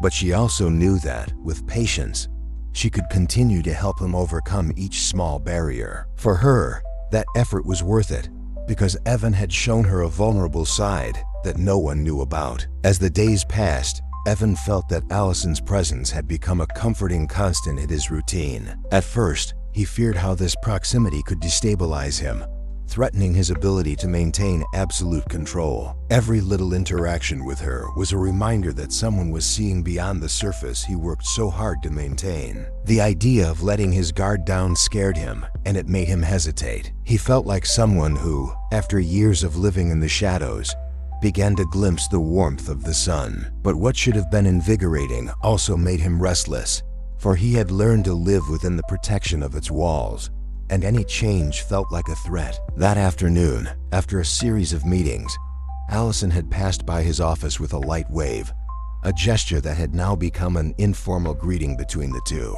Evan responded subtly, but something in his mind stopped him from returning to work. He watched the empty hallway for a few seconds, almost as if he was waiting for her to return. Even though he couldn't admit it even to himself, he felt torn between the desire to continue cultivating that presence and the desperate need to preserve his own emotional strength. In an attempt to reverse this emerging dependency, Evan decided to be firmer with himself. Avoiding her was the only way to avoid giving in to the possibility of becoming vulnerable. But every time I tried to maintain that distance, I realized that her absence left a void that didn't exist before. She had become more than a co-worker. Her presence had turned into a kind of silent support, something rare and invaluable to him. During a break, Evan chose not to go out for coffee, knowing he might run into Allison. Instead, he remained in his room, forcing himself not to give in to the temptation to look for her. The morning dragged on, and he tried to focus on his tasks, but concentrating seemed like a struggle. Little things distracted him, the thought returning to her like an involuntary reflex. He tried to convince himself that this new dynamic was temporary, but he knew the connection they had developed was hard to ignore. The day continued, and Evan was surprised to realize that the simple effort of maintaining that distance caused him almost physical discomfort. It was as if something essential was missing, and the sensation irritated him. He didn't want to depend on anyone to keep his balance, but somehow Allison had become part of his everyday life in a way that he couldn't avoid it anymore. To make matters worse, the idea that she could notice his hesitation made him even more cautious, as any hint of weakness could make the distance unbearably greater. That same afternoon, Allison went to her office to discuss one of the projects. He was deep in thought when she knocked on the door and entered with a soft smile. Seeing her, Evan felt the familiar nervousness she always seemed to provoke. He tried to adopt a neutral expression, but he knew that something in his behavior betrayed the difficulty he was having in keeping his distance. "We need to review the presentation points for tomorrow," she began,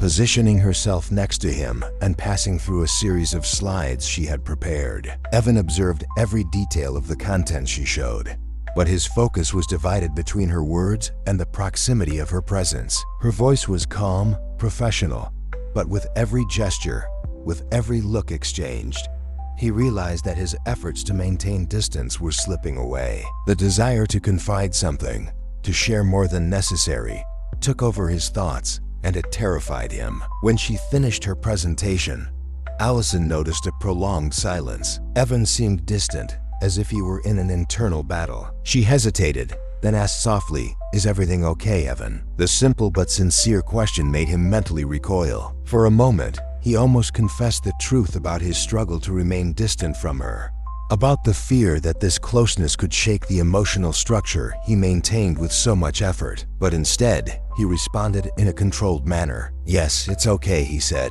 without looking at her directly. "I'm just going over the points in the presentation. I think we need to tweak some details." The answer was direct, but Allison noticed the subtle hesitation in his words. She knew there was something more, something he wasn't ready to share. Instead of pressuring him, he preferred to keep the tone light, offering an encouraging comment about the work they had done together and how crucial he had been in the development of the campaign. The compliment to her seemed casual, but he felt it somehow breaking the tense silence between them. Later, Evan found himself reflecting on the interaction. His resistance was weakening, and he feared how much this closeness might throw him off his axis. He needed to regain control, and the only way he could do that was to distance himself again. However, Each attempt to avoid Allison became a more intense battle against her own will. He wanted to keep her close, but without committing himself to levels that could destabilize him. The balance between these two wills was fragile, and any sudden movement could destroy what little control he had left. In the following days, Evan implemented a series of strategies to avoid any situation that would force him to let his guard down. He delegated some tasks that he would normally discuss with her directly and used emails more than face-to-face meetings. But even so, he felt that Allison's physical absence affected him in a disconcerting way. Each new decision he made seemed to remove her a little more from his daily life, but at the same time, her presence seemed to be even more marked in his thoughts. Like a constant presence, a sound in the background that he couldn't ignore. Resistance began to become unsustainable. One particularly exhausting afternoon, while reviewing a report alone, he realized that his productivity was suffering. Her absence seemed to create a weight in his environment, and he began to question whether that distance was really necessary. The impulse to see her, to talk in an uncomplicated way, dominated him so much that he couldn't resist it. He got up, left the office, and went to the floor where she was. Allison, seeing him approach, noticed the tiredness in his expression, but there was also something else there, a strange gleam in his eyes, as if he was finally allowing himself to let his guard down a little. He asked to talk, and she led him to an empty meeting room. Evan was tense, his shoulders tensed, but something in him told him he was ready to talk about what was bothering him. "Allison," he began, taking a deep breath. "I know I've been distant, more than usual actually." The frankness in his voice surprised her, and she nodded, encouraging him to continue. "And I need to be honest with you. This closeness makes me uncomfortable. Not because of you," he hastened to clarify, "but because it leaves me in a position I don't know how to deal with." Allison listened to him carefully. Her tone was soft, understanding. "I understand, Evan. I know it's hard for you to trust, and I'm honored that you trust me to share this. I'm not going to force any approach, but I want you to know that I'm here at whatever pace you need." Her response was more than simple acceptance. It was a silent commitment, a willingness to join him in what he was willing to share, without demanding anything beyond what he could offer. He looked at her with an expression of gratitude, feeling relieved that he didn't have to fight her approach anymore. The days that followed marked a new stage in the dynamics between the two. Evan, even if reluctant, began to trust Allison more, seeking her presence in moments of greatest tension. He knew he couldn't avoid getting close indefinitely, and that her friendship might be more of a relief than a risk. Allison, in turn, remained aware of his limits, keeping her presence discreet, but always available. There was an afternoon when, after an exhausting meeting, Evan called her to talk about the progress of the projects. At first, he maintained a formal tone, but gradually the conversation took a more personal turn. He commented on the challenges of leading a team and how, for someone like him, every interaction was an effort that required mental energy. Allison listened to him with empathy, and for a moment he felt like he had finally found someone who understood him without judgment. In a more relaxed moment, Allison encouraged him to share a little more about what he liked to do outside of work, and Evan, still cautious, revealed that he liked photography, something he used as a way to calm his mind. For him, it was a silent, solitary activity that allowed him to observe the world without being observed. Allison, surprised and delighted, encouraged him to show her some of his photos, and he hesitantly promised that one day he would let her see them. These informal conversations became a relief for both of them. Allison, who previously saw him as a distant figure, was now able to glimpse the humanity he tried to hide, and Evan began to understand that,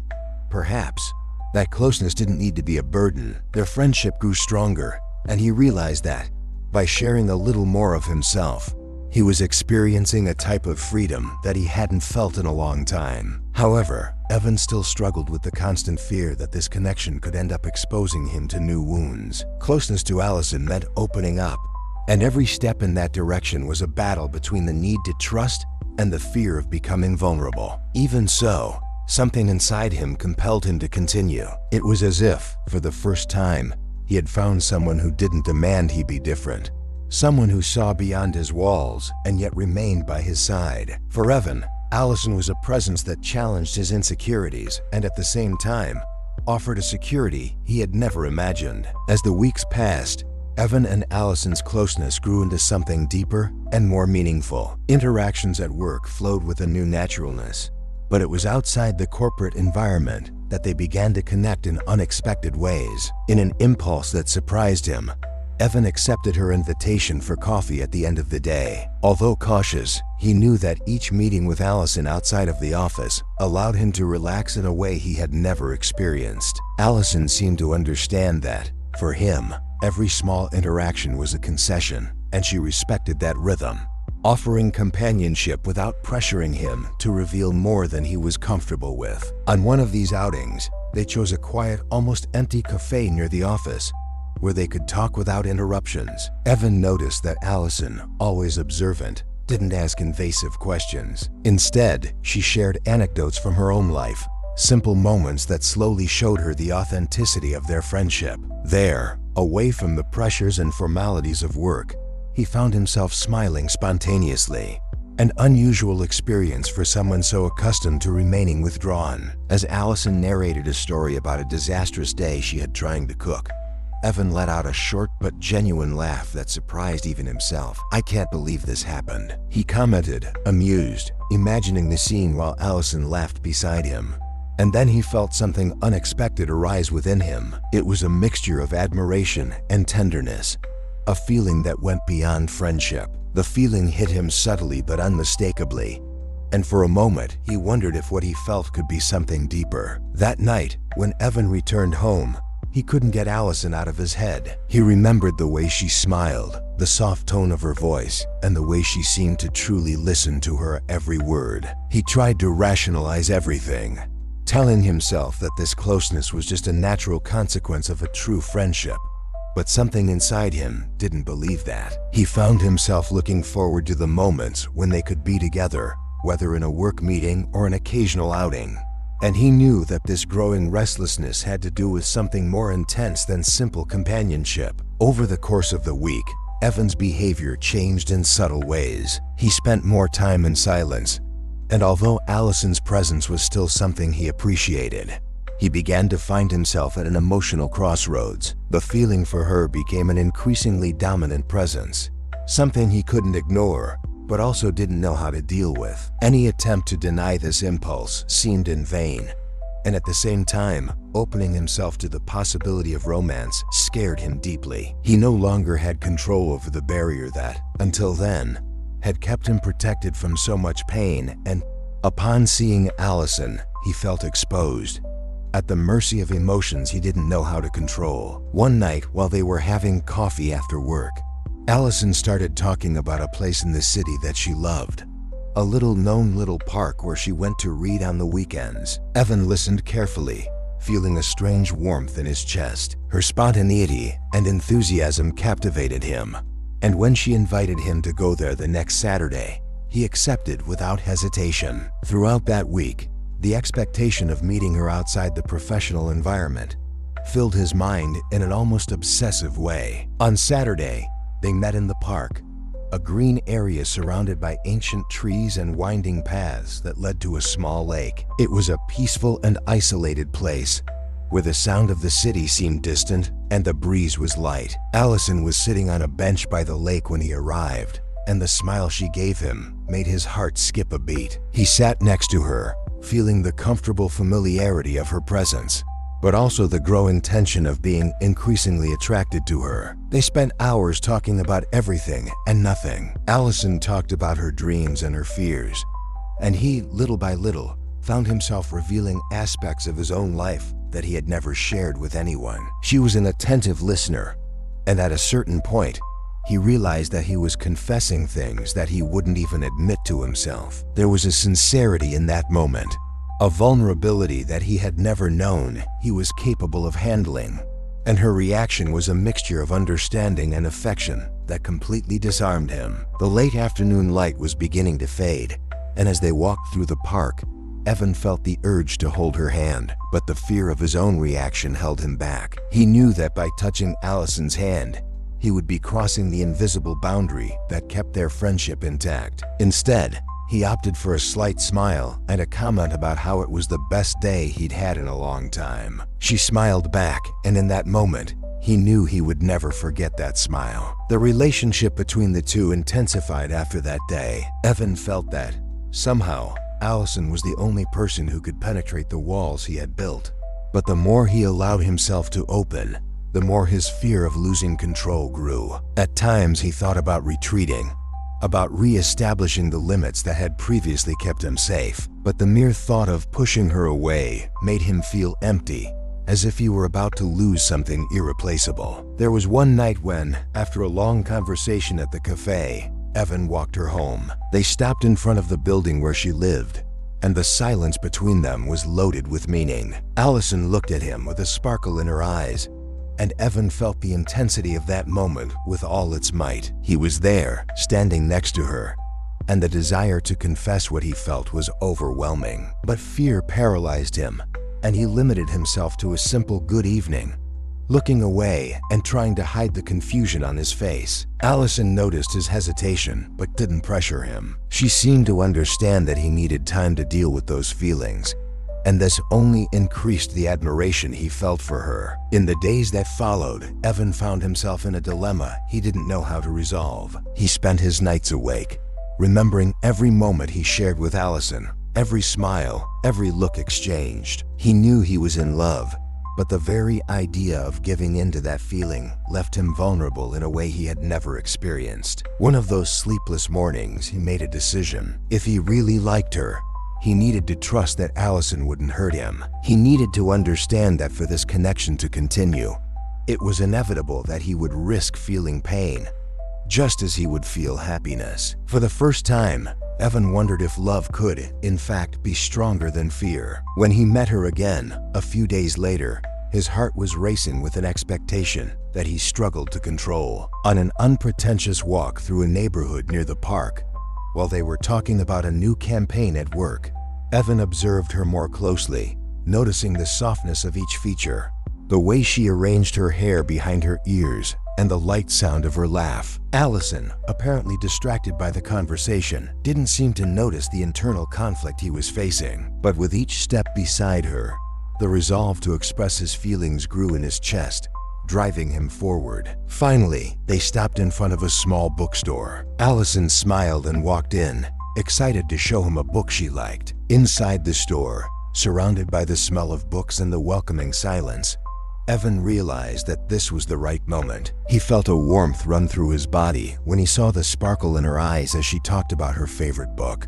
And suddenly everything seemed clear. He didn't need to fight it anymore. With his heart racing, he took a deep breath and, before he could think too much, he spoke with an honesty that surprised him. "Allison," he began, his voice soft but thick with emotion, "there's something I need to tell you." She turned to him, curious, and when she saw his intense gaze, her smile softened. "Since I met you, you have changed my life in ways that I never thought possible. I've never been able to open up to someone, and with you it happened so naturally that I didn't even notice. The truth is that He hesitated, fear still present, but when he saw her patient and caring look, he found the courage he was missing. "I don't think so. Unsure I'm in love with you." Allison was silent, her eyes shining with surprise and happiness. Evan awaited her reaction with a mixture of anxiety and hope. To his surprise and relief, she smiled and with a loving look, lightly touched his hand. "Evan, I feel the same way too," she replied, in a soft but assured tone. The relief and joy that washed over Evan was almost palpable. It was as if, for the first time, the presence of love overcame the fear he had felt for so long. Those moments, in the middle of the aisles of the small bookstore, marked the beginning of something that he knew would change his life forever. He was finally allowing himself to be vulnerable, and as he held her hand, he felt that together they could face whatever came. In the days following Evan and Allison's declaration, they found themselves enveloped in a silent joy, a new feeling that turned every look, every touch, into something precious. Evan, previously so cautious,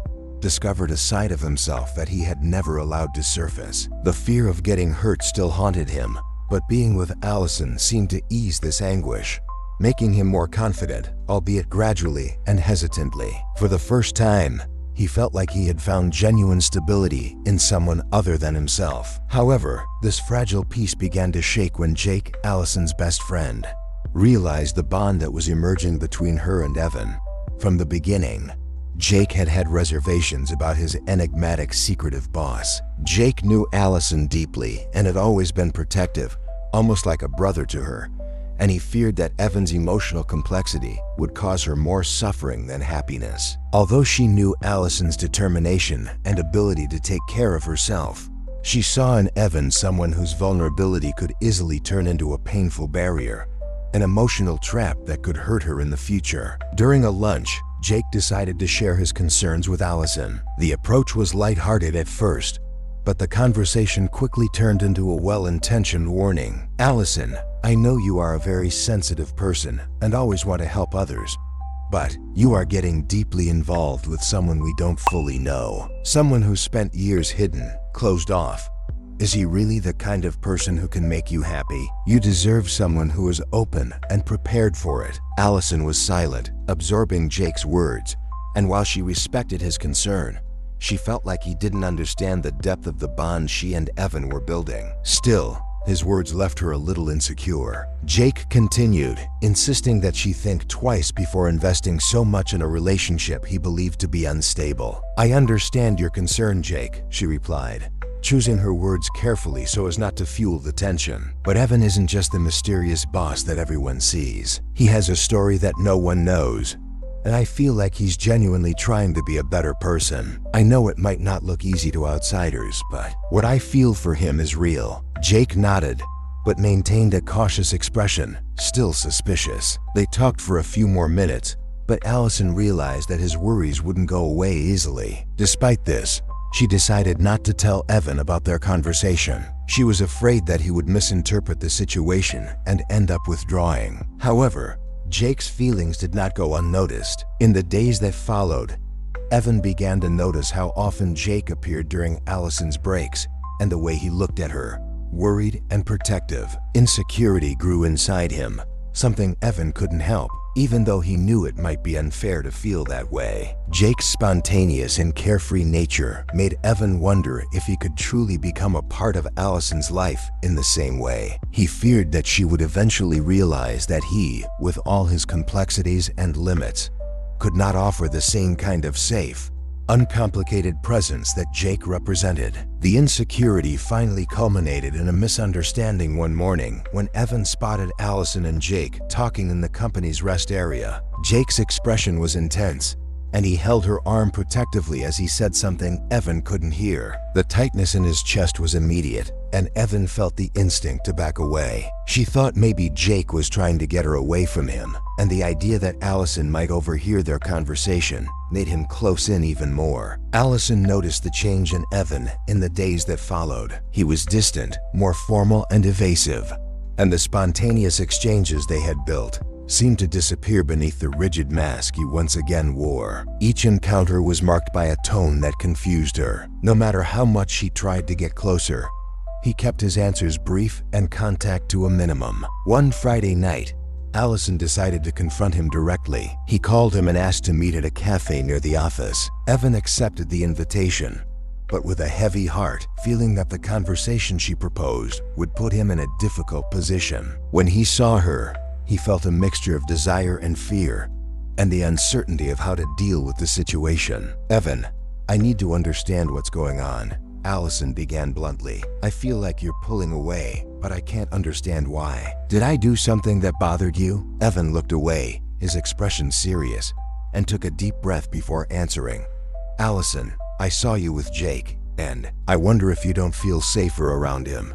He clearly cares a lot about you, and maybe he's the person who truly makes you happy." The words were spoken with calculated harshness, but Evan felt the weight of them as soon as they left his mouth. It was a form of self-defense, an attempt to let go of something he feared he would never be able to keep. Allison looked at him with an expression that wavered between surprise and sadness, and the pain in her eyes was enough to make Evan regret it immediately. "Evan," she began, her voice calm but firm, "Jake is my best friend, someone who has always been there for me, but he's not you. He never was, and I never wanted him to be. What I feel for you is very different from what I feel for him. Jake just wants to protect me, and I respect that.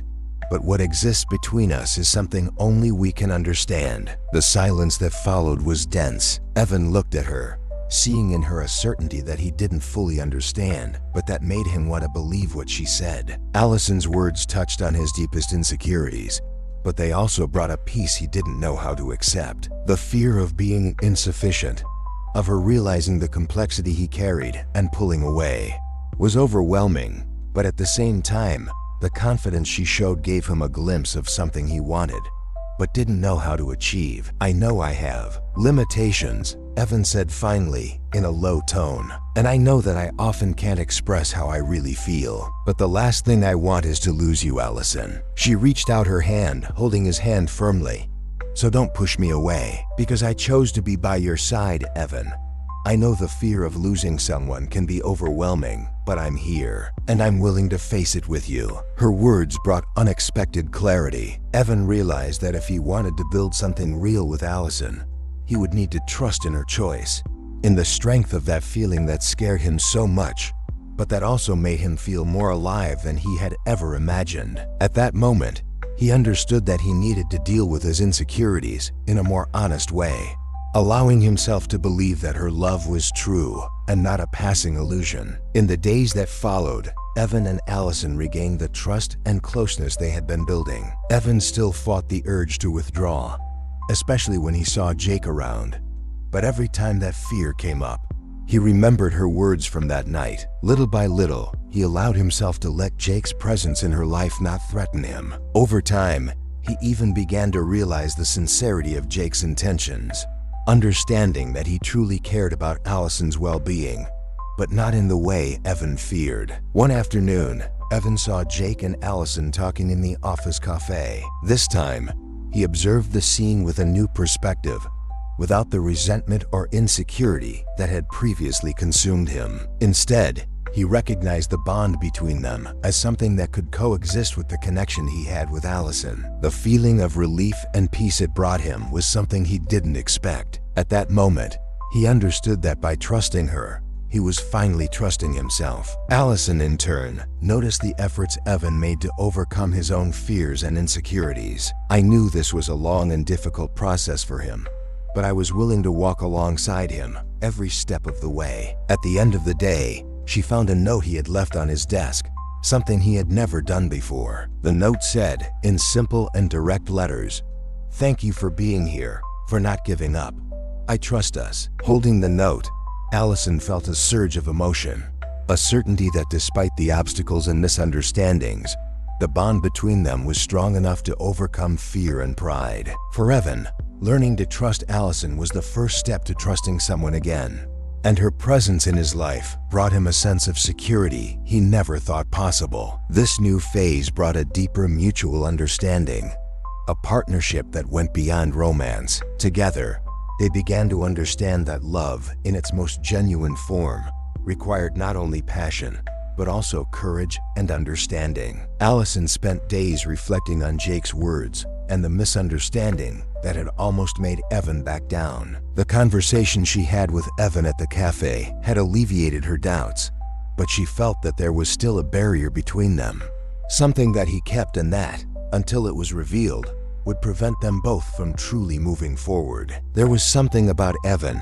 an insecurity so deep that, for her, it needed to be addressed clearly so they could build something solid. One day, Jake encouraged her to confront this uncertainty. "Allison," he said in a serious tone, "I know you've done a lot to understand Evan, but if you really want a relationship with him, you need a clear foundation. You both must be ready to truly commit, or it will be difficult for either of you to move on. Maybe he just needs a chance to be honest with himself and with you."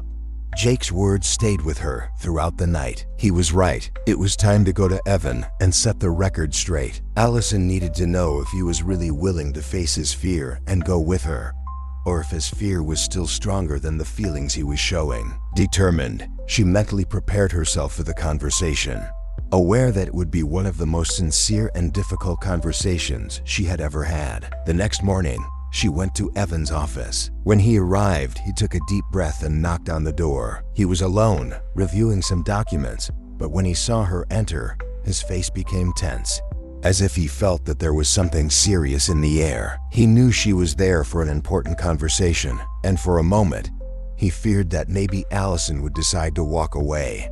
Tired of his uncertainties and insecurities, "Evan," Allison began, sitting across from him, her eyes fixed on his. "We need to talk honestly. I feel like there is something that is still between us, and that, until we resolve it, it will be difficult to move forward. I want to understand what troubles you, what prevents you from truly trusting. I know it's difficult, but I need to know where we are." Evan remained silent, his expression dark, his eyes looking to the ground for a moment, as if he was searching for the courage to deal with that moment. He felt like he was being forced to face a part of himself that he had spent years repressing. He knew this was a turning point, and that sincerity would be the only way to show Allison how much he wanted to move forward with her. But the idea of opening up was scary. "Allison," he began, his voice low, almost hesitant, as he looked up to meet hers. "I need you to understand that, for me, opening up and trusting someone is one of the biggest challenges I can face. It's not just a question of feelings, it's a constant fear of losing control, of letting someone see my flaws, my weaknesses, and this fear has already alienated me from many people." He stopped, taking a breath, and continued, "When I was younger, I had an experience that made me create a barrier between myself and the world. I fell deeply in love with someone who, in the end, ended up leaving abruptly. It was a loss that left me scarred, and since then, I started to protect myself from any connection that could make me feel that pain again. It was a time when I decided that if I didn't let anyone near me, I would be safe from any kind of suffering." Allison listened in silence, but her heart sank with each word. Evan's confession was a mix of pain and vulnerability, and she felt like he was finally revealing the core of his fear, something he had never shared with anyone. He took a deep breath before continuing, with a look that mixed regret and fragility. "I didn't want this to happen to you," he said, his voice breaking, "but every time I get really close, I feel like I could end up hurting you, that I could push you away too. Because I don't know how to be someone who trusts completely. And sometimes I wonder if I can really be what you deserve." Allison reached out and placed her hand over his, her eyes locked on his. She felt the pain he carried, but she also saw a man who, despite his fear, fought to open up, to allow her entry. "Evan," she said, her voice calm, "I understand that what you went through impacted you deeply, and I'm not here to erase these marks, but to help you understand that they don't need to define you. No one is immune to mistakes or fears, and we all have scars. But I believe that, together, we can build something strong that overcomes this." He listened intently, and her sincerity brought him unexpected comfort.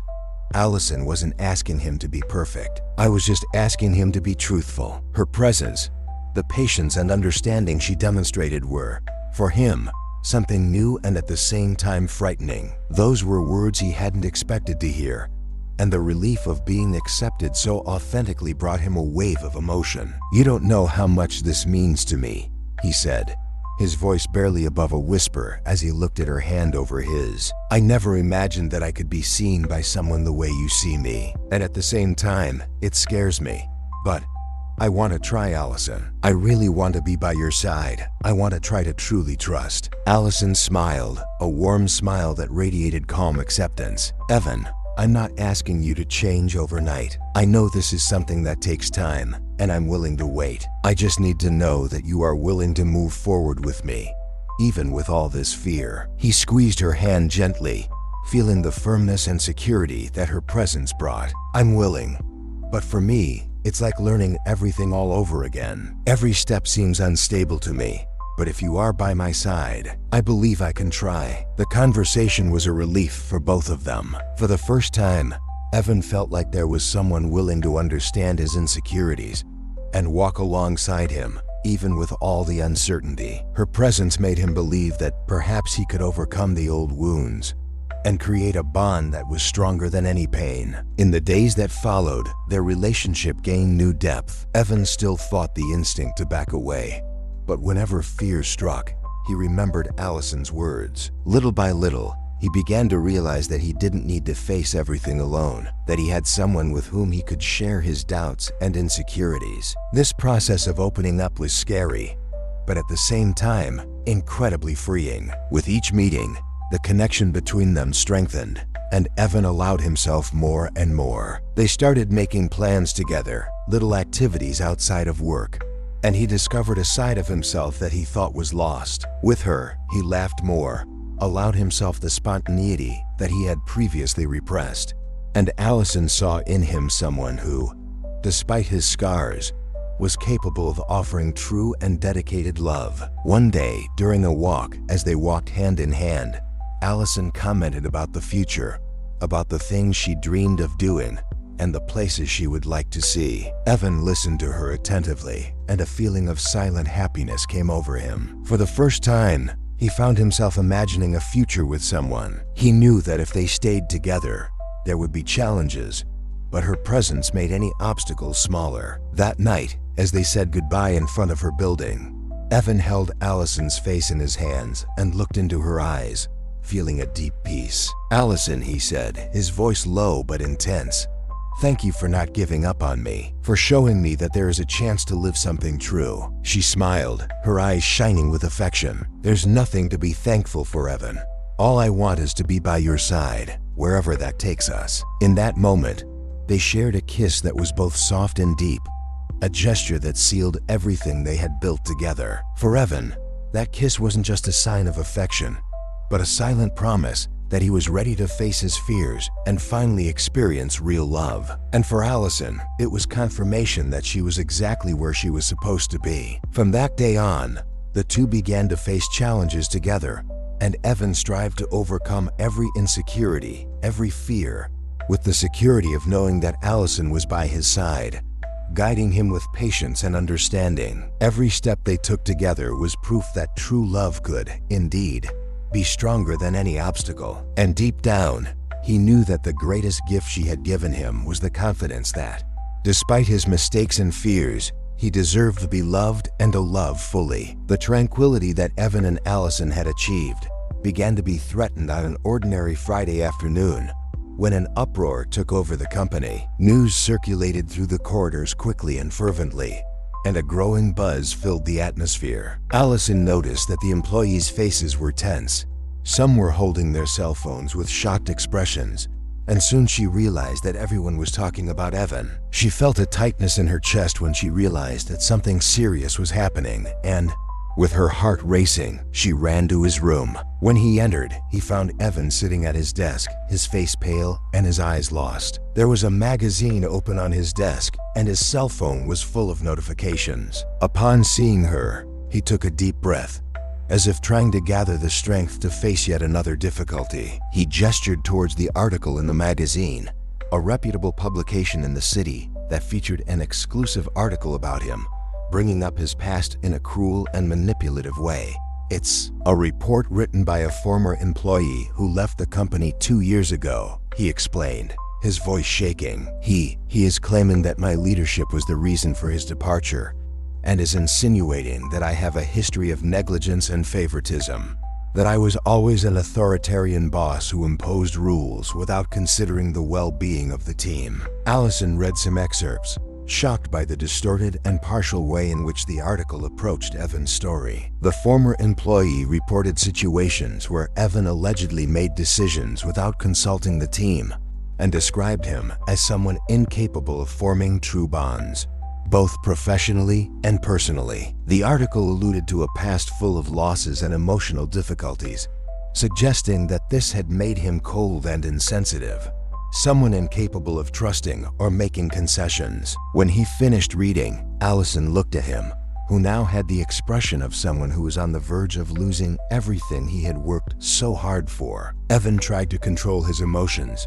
but Allison knew how much those words hit him. He had confessed to her his deepest vulnerabilities, and now everything seemed to be being exposed in a twisted and cruel way. "Not only are they attacking my management," he muttered, his voice cracking, "but also the person I am. Everything I've always avoided, Allison. The fear of being seen as weak or incompetent is here, In every line of this article, Allison saw the desperation in his eyes and felt a mixture of anger and compassion. I knew that Evan, despite being reserved and cautious, was a dedicated leader and someone who cared deeply about the company. He had never been the manipulative or insensitive boss described there. He was just a man who, due to his past, preferred to maintain certain distances to protect himself. "Evan," she said in a firm voice, trying to contain her own emotion, "that's not true. You and I know that this description is a manipulation, a cruel attempt to diminish you. But those who work with you know who you really are. This won't last. People will see the truth." He shook his head, his shoulders tense, as if he couldn't believe anything that could bring hope. "What if it's not enough? If in the end, the only legacy I leave is that of someone who has difficulty dealing with people? Maybe I'd better step aside before more people suffer because of me." The prospect of him surrendering to his twisted past devastated him. But Allison wasn't about to let him wallow in self-punishment. She knelt down beside him, held his hands and made him face her. I knew that this was the time for him to face his deepest fears, to understand that he didn't need to define himself by what others said about him, but by who he really was.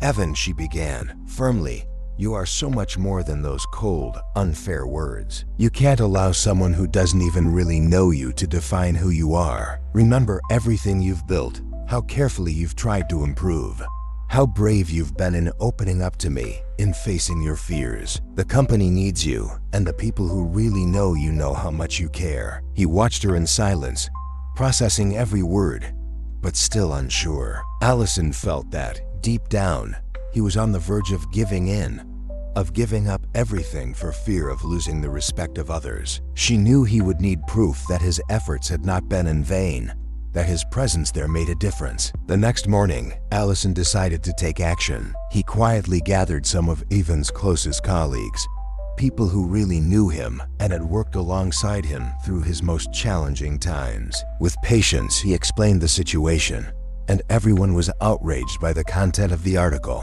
They knew that the accusations were based on distortions and personal hurts from that former employee and were willing to show support for their boss. Together, they began organizing a petition and writing statements of support that would be sent to the company's board of directors. Meanwhile, Evan, still secluded in his office, was surprised when Allison entered accompanied by a small team that he recognized well. His top managers and assistants were there, with determined looks on their faces, and each began to share stories and moments when Evan had shown himself to be a committed and responsible leader. They recalled nights when he stayed late helping with urgent projects, the times he prioritized the team's well-being over flexible deadlines, or dealing with difficult situations. Allison watched his reactions, seeing the subtle relief that spread across Evan's face as each person expressed gratitude and support. I knew he was still deeply shaken, but the words of his employees were, little by little,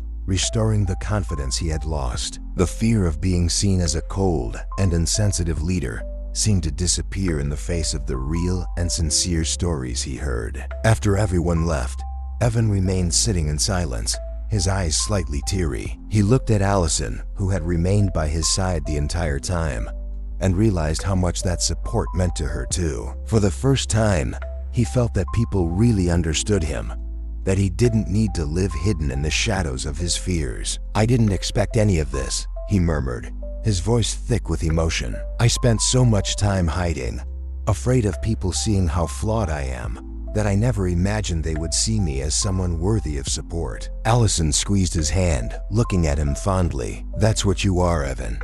We are all flawed, but you are much more than your mistakes or your fears. You are a person willing to become a better person, and that is what makes you a true leader. People see the effort you make, and that's what they respect." Feeling stronger and safer, Evan made the decision to face the charges. The following week, he prepared an official statement for the company, acknowledging that, in his early years, he had really struggled to adapt to the leadership role, but that this did not diminish his commitment to the team and the growth of each of them. He spoke transparently about his mistakes and successes, and highlighted the genuine support he had always felt from his employees. It was a bold and sincere gesture, and for Evan, representing his own truth rather than running from it, brought a sense of peace he had never experienced. The reaction was surprising.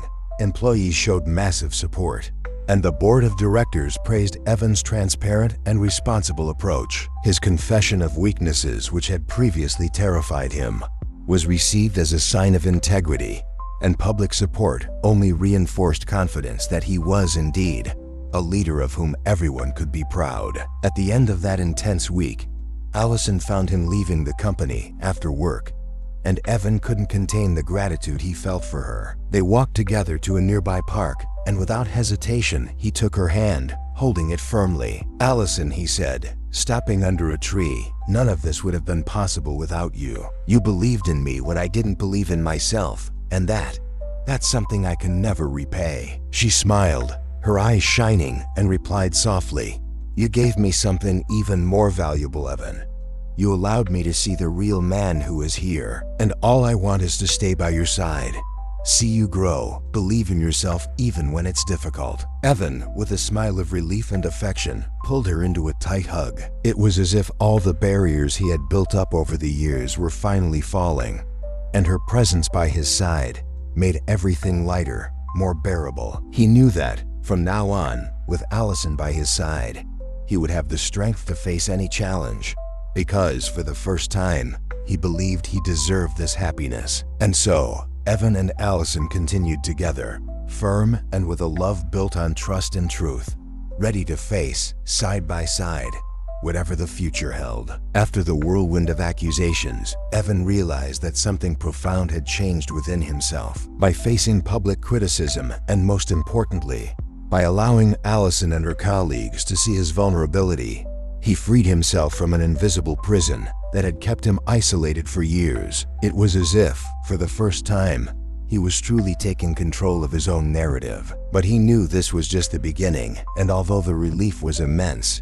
rebuilding his image and gaining the team's full trust would require constant dedication and authenticity. Alongside Allison, Evan devised a plan to transform relationships within the company. Instead of maintaining the distance he had always imposed, he decided to adopt a more accessible and present stance. In the first meeting after the turbulence, he called the entire team together for an informal conversation. Employees arrived at the auditorium with curious expressions, and some even showed some skepticism, as they knew that this was an unusual step for the reserved CEO. Evan, who had always started meetings with a professional and distant attitude, surprised everyone by dispensing with formality. He chose to speak openly and sincerely, sharing his motivations and fears, and recognizing the importance of everyone in the company. "I always believed that being a leader meant having all the answers, but now I understand that true leadership is accepting that I need you to grow. And for me, admitting that to everyone here is a challenge, but also a promise that I am willing to do things in a new way." The employee's respectful silence was broken by a shy smile here and there, until one of the design team members, an employee Evan barely knew, stood up and applauded. Within seconds, others followed his gesture, and the auditorium was filled with applause. Evan looked at Allison, who was sitting in the back, with a supportive smile. Her gaze was a silent reminder that he was no longer alone, and it gave him a strength he had never felt before. He smiled back, a sincere smile, feeling an unprecedented connection with these people. As if, for the first time, the weight of leadership was shared with everyone there. In the following days, Evan dedicated himself to small but meaningful gestures that demonstrated his commitment to this change. He started talking to the team in a more casual way, walking through the corridors, stopping to greet employees and showing genuine interest in the projects. It was a challenging exercise, and the fear of being judged still hung over him. But every conversation, every moment he allowed himself to listen and learn, helped rebuild the bonds he didn't even know he needed. Allison followed this process closely, proudly, seeing the man she had fallen in love with finally opening up to the world in a genuine and compassionate way. One afternoon, while Evan was reviewing some reports in his office, Allison walked in with a welcoming smile and an idea that could help them further integrate with the team. He suggested that he organize an open weekly meeting where any employee could share ideas, express opinions, and discuss freely with him. Evan hesitated, pondering what it would be like to expose himself in an environment where he had no control over interactions, but he knew this was the kind of challenge he needed to face. It was the opportunity to build the confidence I craved and prove that I was willing to learn. At the first open meeting with Evan, the room was full. Many seemed nervous, still unaccustomed to such an approachable Evan, while others looked around expectantly. He started the meeting with a relaxed tone, explaining that there were no hierarchies there. I wanted to hear everyone as equal, a concept that surprised some, but that little by little transformed the environment. An employee on the development team was the first to raise his hand, suggesting improvements in the flow of communication between departments. And Evan, instead of reacting defensively, listened carefully and wrote down the suggestions. The conversation flowed, and one by one, people began sharing ideas that Evan realized were genuinely constructive. At the end of the meeting, he thanked everyone, making it clear that each suggestion would be considered and that he would do his best to implement improvements. Allison, who had watched the meeting from the back of the room, was impressed by the progress he was showing. I knew that, for Evan, every small gesture of closeness was a personal achievement. At the end of the day, when he returned to the office, she went up to him and silently hugged him, a gesture of support and admiration. She felt proud and happy to be part of this process, to be able to be by Evan's side as he allowed himself to grow and build a new image, both for himself and for others. "You're changing a lot of people's lives, Evan," she said, smiling proudly. "But more than that, it is changing your life, and there is nothing more beautiful than seeing you free yourself." He looked at her, moved, holding her hands affectionately. "All of this is only possible because you believed in me, Allison. And now I can believe in myself too." Weeks turned into months, and the positive impact of Evan's changes spread throughout the company. The atmosphere was lighter, employees felt heard and valued, and for Evan, each new day represented a victory. The social anxiety that once paralyzed him was now a reminder of his ability to overcome. And over time, he began to realize that the past no longer had the same weight on him. The trust he built with others also brought him renewed confidence, allowing him to see himself as a human leader, capable of making mistakes, learning, and growing. In a special moment, as the company's anniversary approached, the team organized a surprise celebration for Evan. Upon entering the meeting room and seeing the decorated space, with colleagues smiling and holding a cake, he felt a deep, almost unbelievable emotion. That was the kind of scene he had never thought he would experience, and for a moment he was speechless. Everyone surrounded him with words of support, sincere praise, and messages of thanks for everything he had done to transform the work environment into a more welcoming place. Allison, beside him, watched with a warm heart, proud of the man he had become. After the celebration, as they walked together to the parking lot, Evan reflected on how much his life had changed since Allison had entered it. He knew that her support was essential for him to have the courage to face the trauma and anxiety that imprisoned him. She had been his guide and his safe haven throughout the process. And now, more than ever, he understood that he didn't need to live in the shadows of his past. Allison had helped him realize that the scars were just part of the journey, and that it was possible to find the light even in the darkest of days. Stopping in front of her car, Evan held Allison's hands and looked her in the eyes, his voice firm but full of emotion. "You showed me that life can be much more than fear and isolation, that there is love, that there is the possibility of rebuilding oneself and really living. I will never be able to express how much this means to me, Allison." She smiled, her eyes shining, and answered softly, "I only showed you what was always inside, Evan.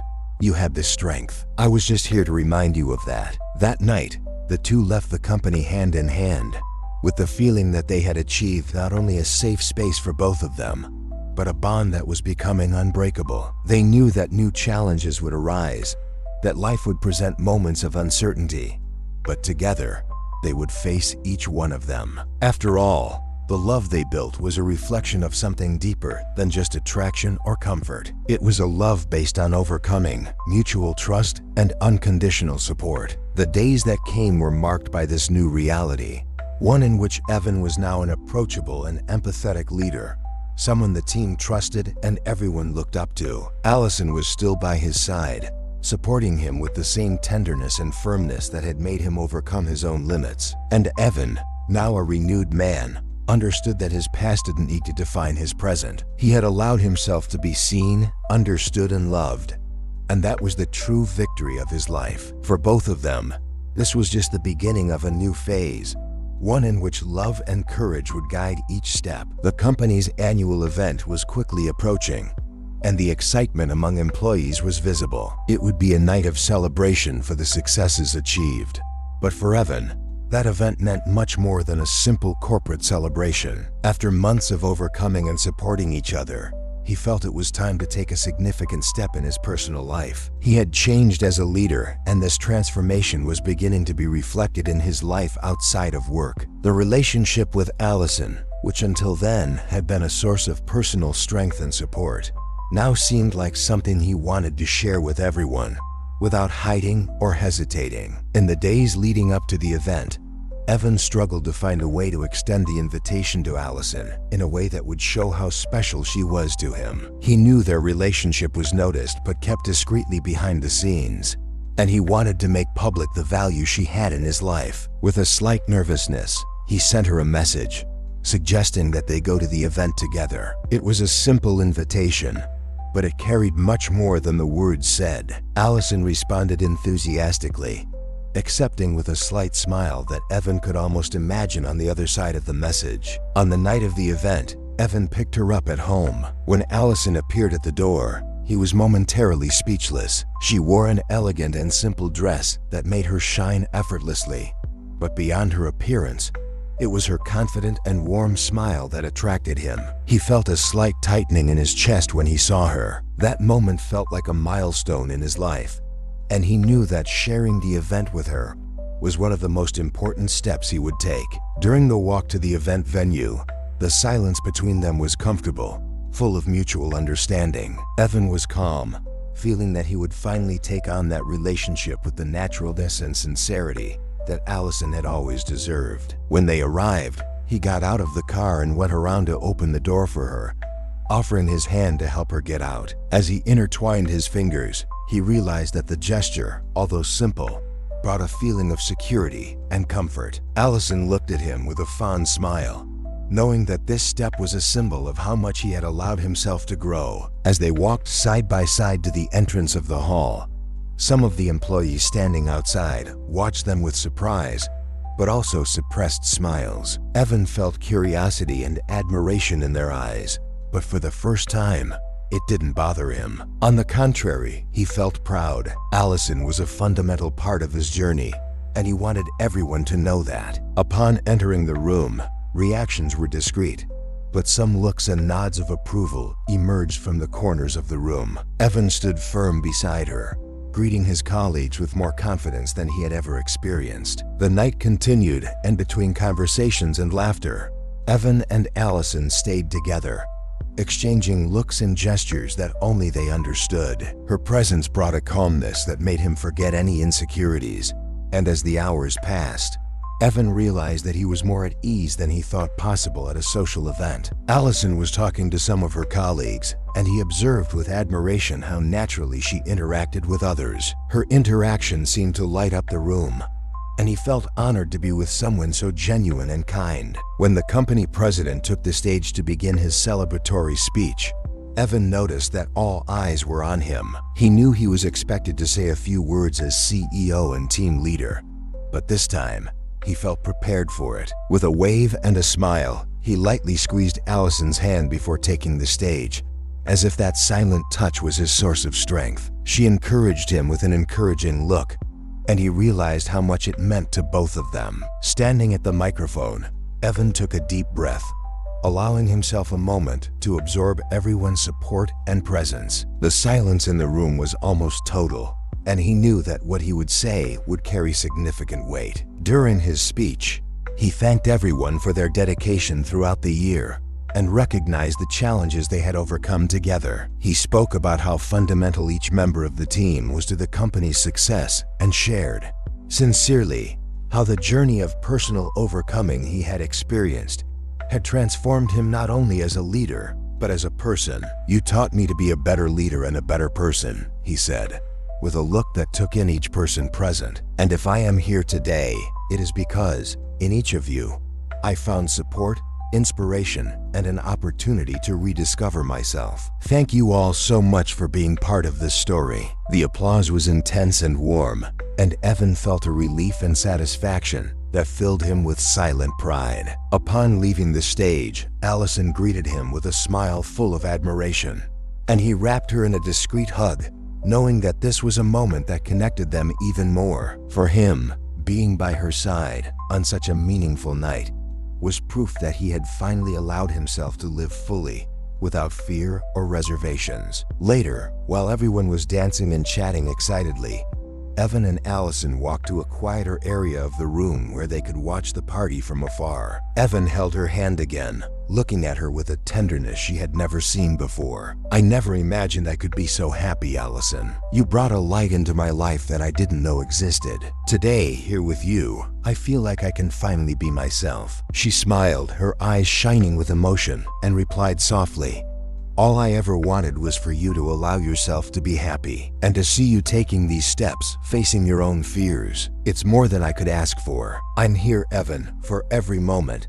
for every victory and every challenge." He gently pulled her closer and without hesitation, gave her a soft, deep kiss that conveyed everything he felt. It was a kiss full of gratitude, love, and promise, a symbol of the journey they had built together. The world around them seemed to disappear for a few moments, and there, under the soft light of the room, Evan realized that that moment was a true victory over all the fears and barriers he had faced. The night continued with laughter, dancing, and exchanges of glances that sealed the silent commitment between them. Evan and Allison were more connected than ever, and the company event he had once dreaded had now become a celebration, not just of their professional success, but of their courage to embrace love and support each other. At the end of the event, as they left together and walked down the quiet street, Evan, without letting go of Allison's hand, stopped to observe her in the soft light of the streetlights. The night breeze seemed to bring a sense of peace,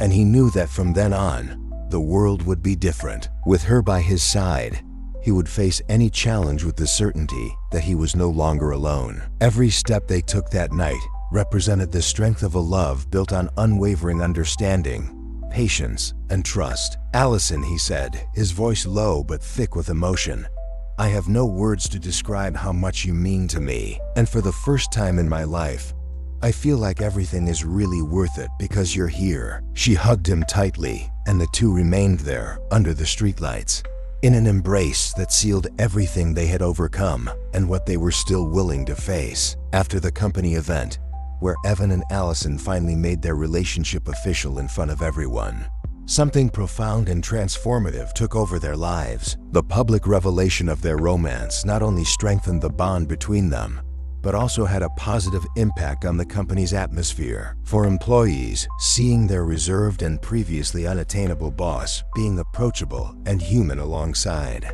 Allison brought new energy to the work environment. Everyone seemed lighter, more confident that the company now truly reflected a spirit of collaboration and empathy. The morning after the event, Evan and Allison arrived at the company's headquarters together, where they were greeted with smiles and waves.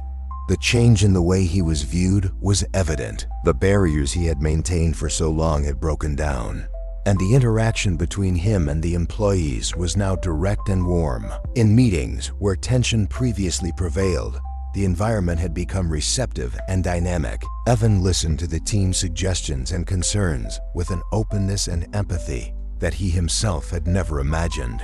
And Allison supported him, always there to encourage him in moments when he needed to remind himself of his own strength. However, Evan still faced the challenges of his introverted personality. The effort to remain accessible and participate more actively in social interactions at work was constant, and he knew it would not be a process without ups and downs. Some afternoons, after long meetings or intense discussions, he would feel exhausted, and the anxiety would return in small waves, bringing the fear that he might lose control again. In moments like this, he would look for Allison, whether with a silent look or a brief message, And she, understanding, always found a way to be by his side, offering the comfort he needed to stabilize himself. On a particularly exhausting afternoon, after a difficult meeting in which several strategic decisions needed to be made, Evan isolated himself in his office, feeling mental fatigue weighing him down. Upon realizing that he had been in her office for some time, Allison knocked on the door, entered and closed it behind her. Without saying a word, she walked over and placed a cup of coffee on his desk, sitting next to him in silence. Evan sighed, taking in the calmness her presence brought, and looked at her with a tired smile. Today was difficult, he admitted, his tone softer and more sincere than he usually used in the workplace. I still feel like every decision can be an opportunity to make a mistake. Allison took his hand, squeezing it lightly. Evan, you are doing a great job. Everyone here respects what you're trying to build and knows how much you care. Making mistakes is part of the process, and no one expects perfection.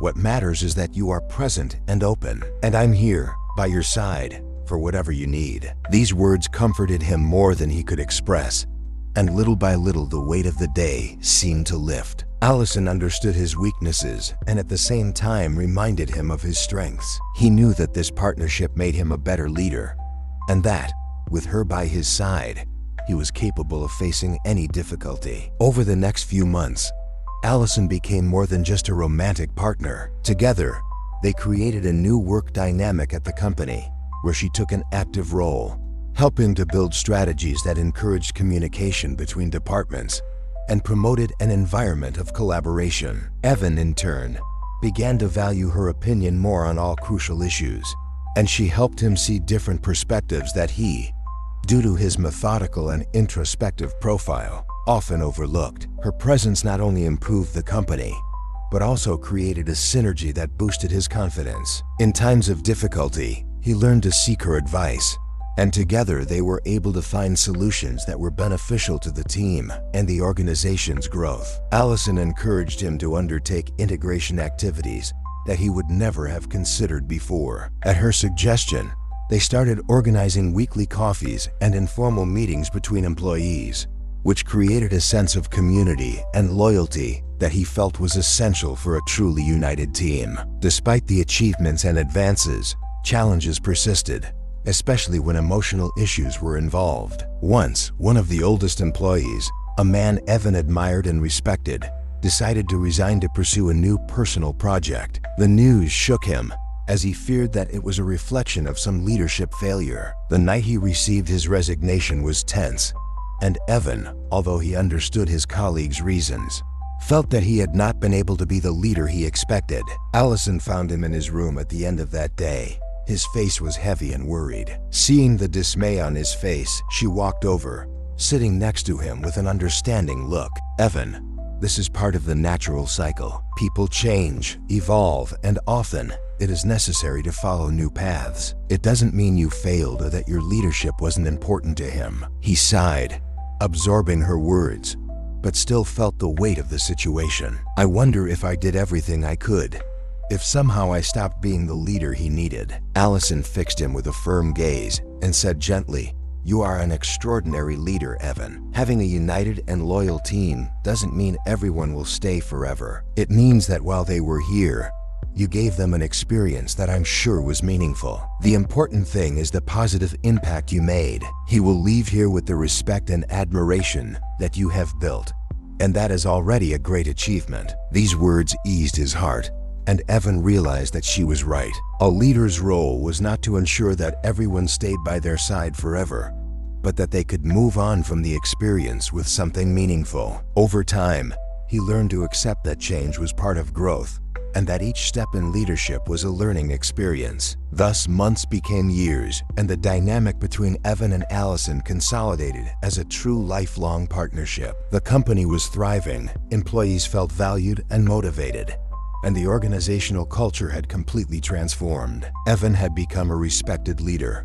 admired not only for his professionalism, but for the authenticity and openness he began to cultivate. And Allison was the foundation of all of this, the person who helped him stay centered, face each day with courage, and remember that he was much stronger than he had imagined. In their personal lives, They both found peaceful happiness, a routine of mutual support and love that made them feel complete. They spent nights together, discussing ideas, sharing dreams, and making plans. Their home was filled with books, souvenirs of trips they had taken, and moments that symbolized each victory and challenge they faced side by side. It was a space that reflected their growth, and for Evan, represented something he never imagined he would have: a home built on trust and love. One night, as they were walking through the city, Evan suddenly stopped and held Allison's hand, looking at her with a smile that carried the certainty that, with her, he was the best he could be. "Allison, I will never be able to thank you for everything you brought to my life, for every moment you believed in me and showed me that I was capable. I became another person because of you." She smiled, her eyes shining with emotion, and replied,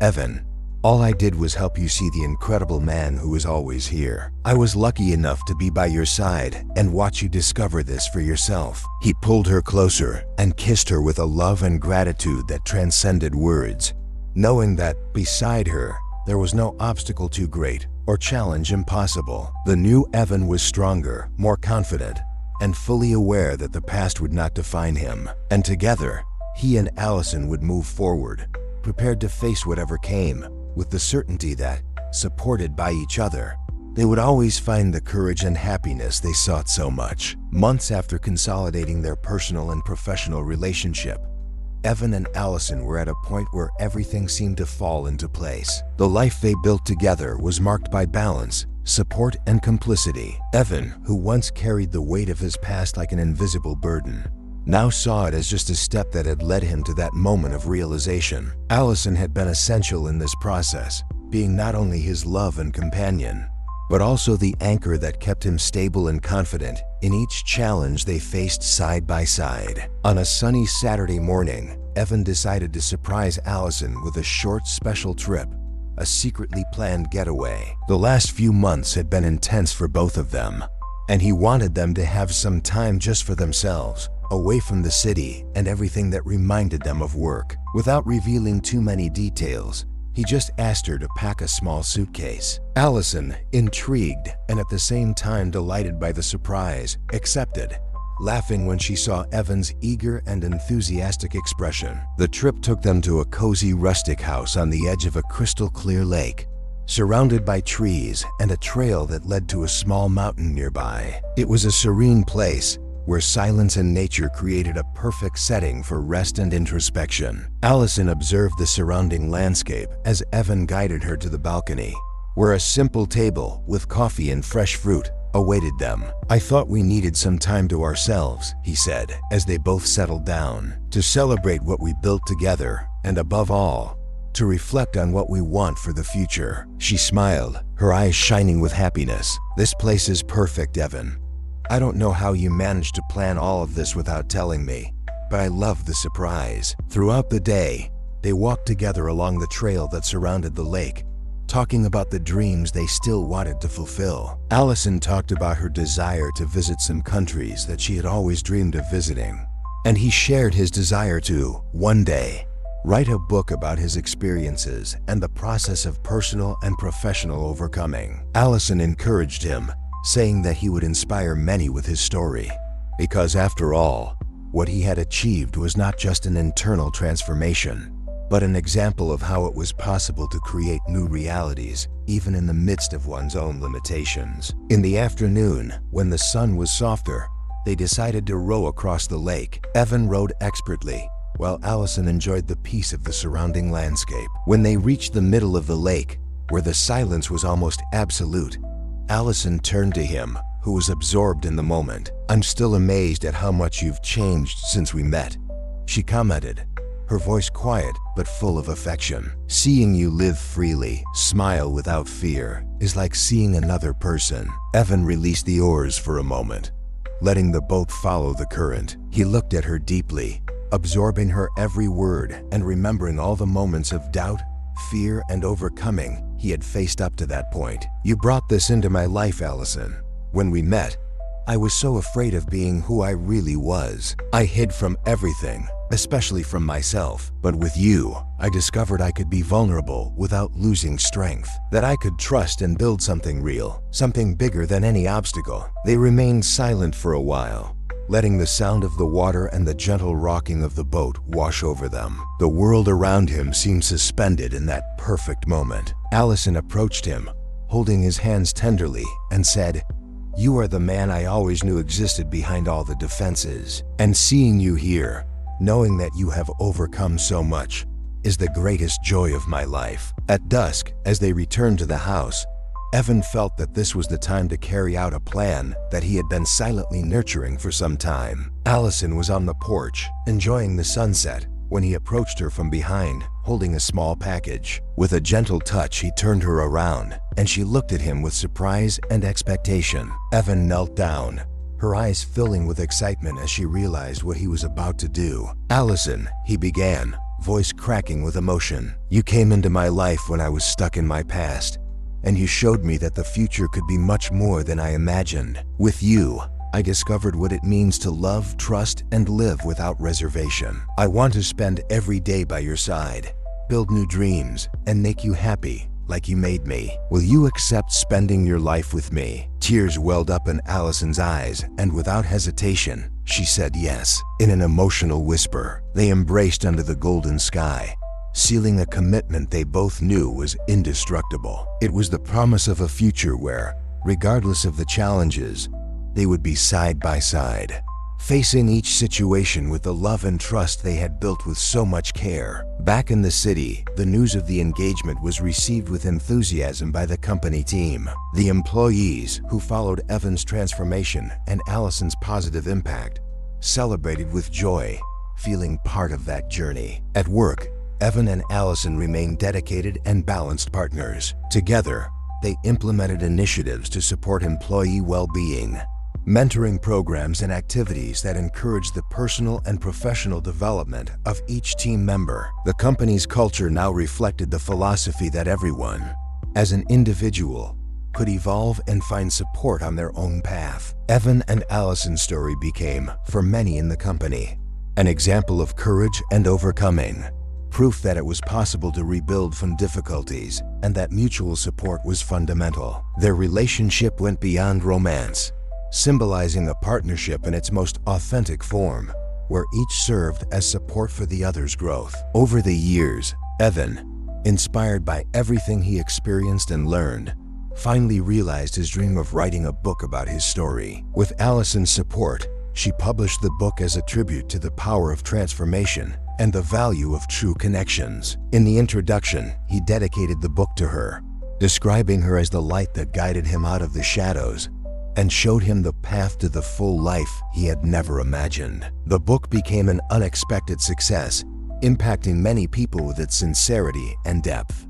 And Evan received letters and messages from readers who found solace and inspiration in his journey. He had become not only a successful leader, but an example that inner strength was capable of overcoming any limit imposed by fear. Allison, by his side, was proud of everything he had achieved and the impact his story had on so many people's lives. And so, Evan and Allison continued building a life together, full of new dreams and moments of genuine happiness. They traveled the world, explored new horizons, and continued, year after year, to make the company a welcoming and growing space for everyone. Each victory was celebrated, each obstacle overcome, and they both knew that they had found not only each other, but also the peace and fulfillment they had always sought. In the end, Evan and Allison's journey was not just a love story, but proof that, with courage, support, and determination, it was possible to overcome the past, build a meaningful present,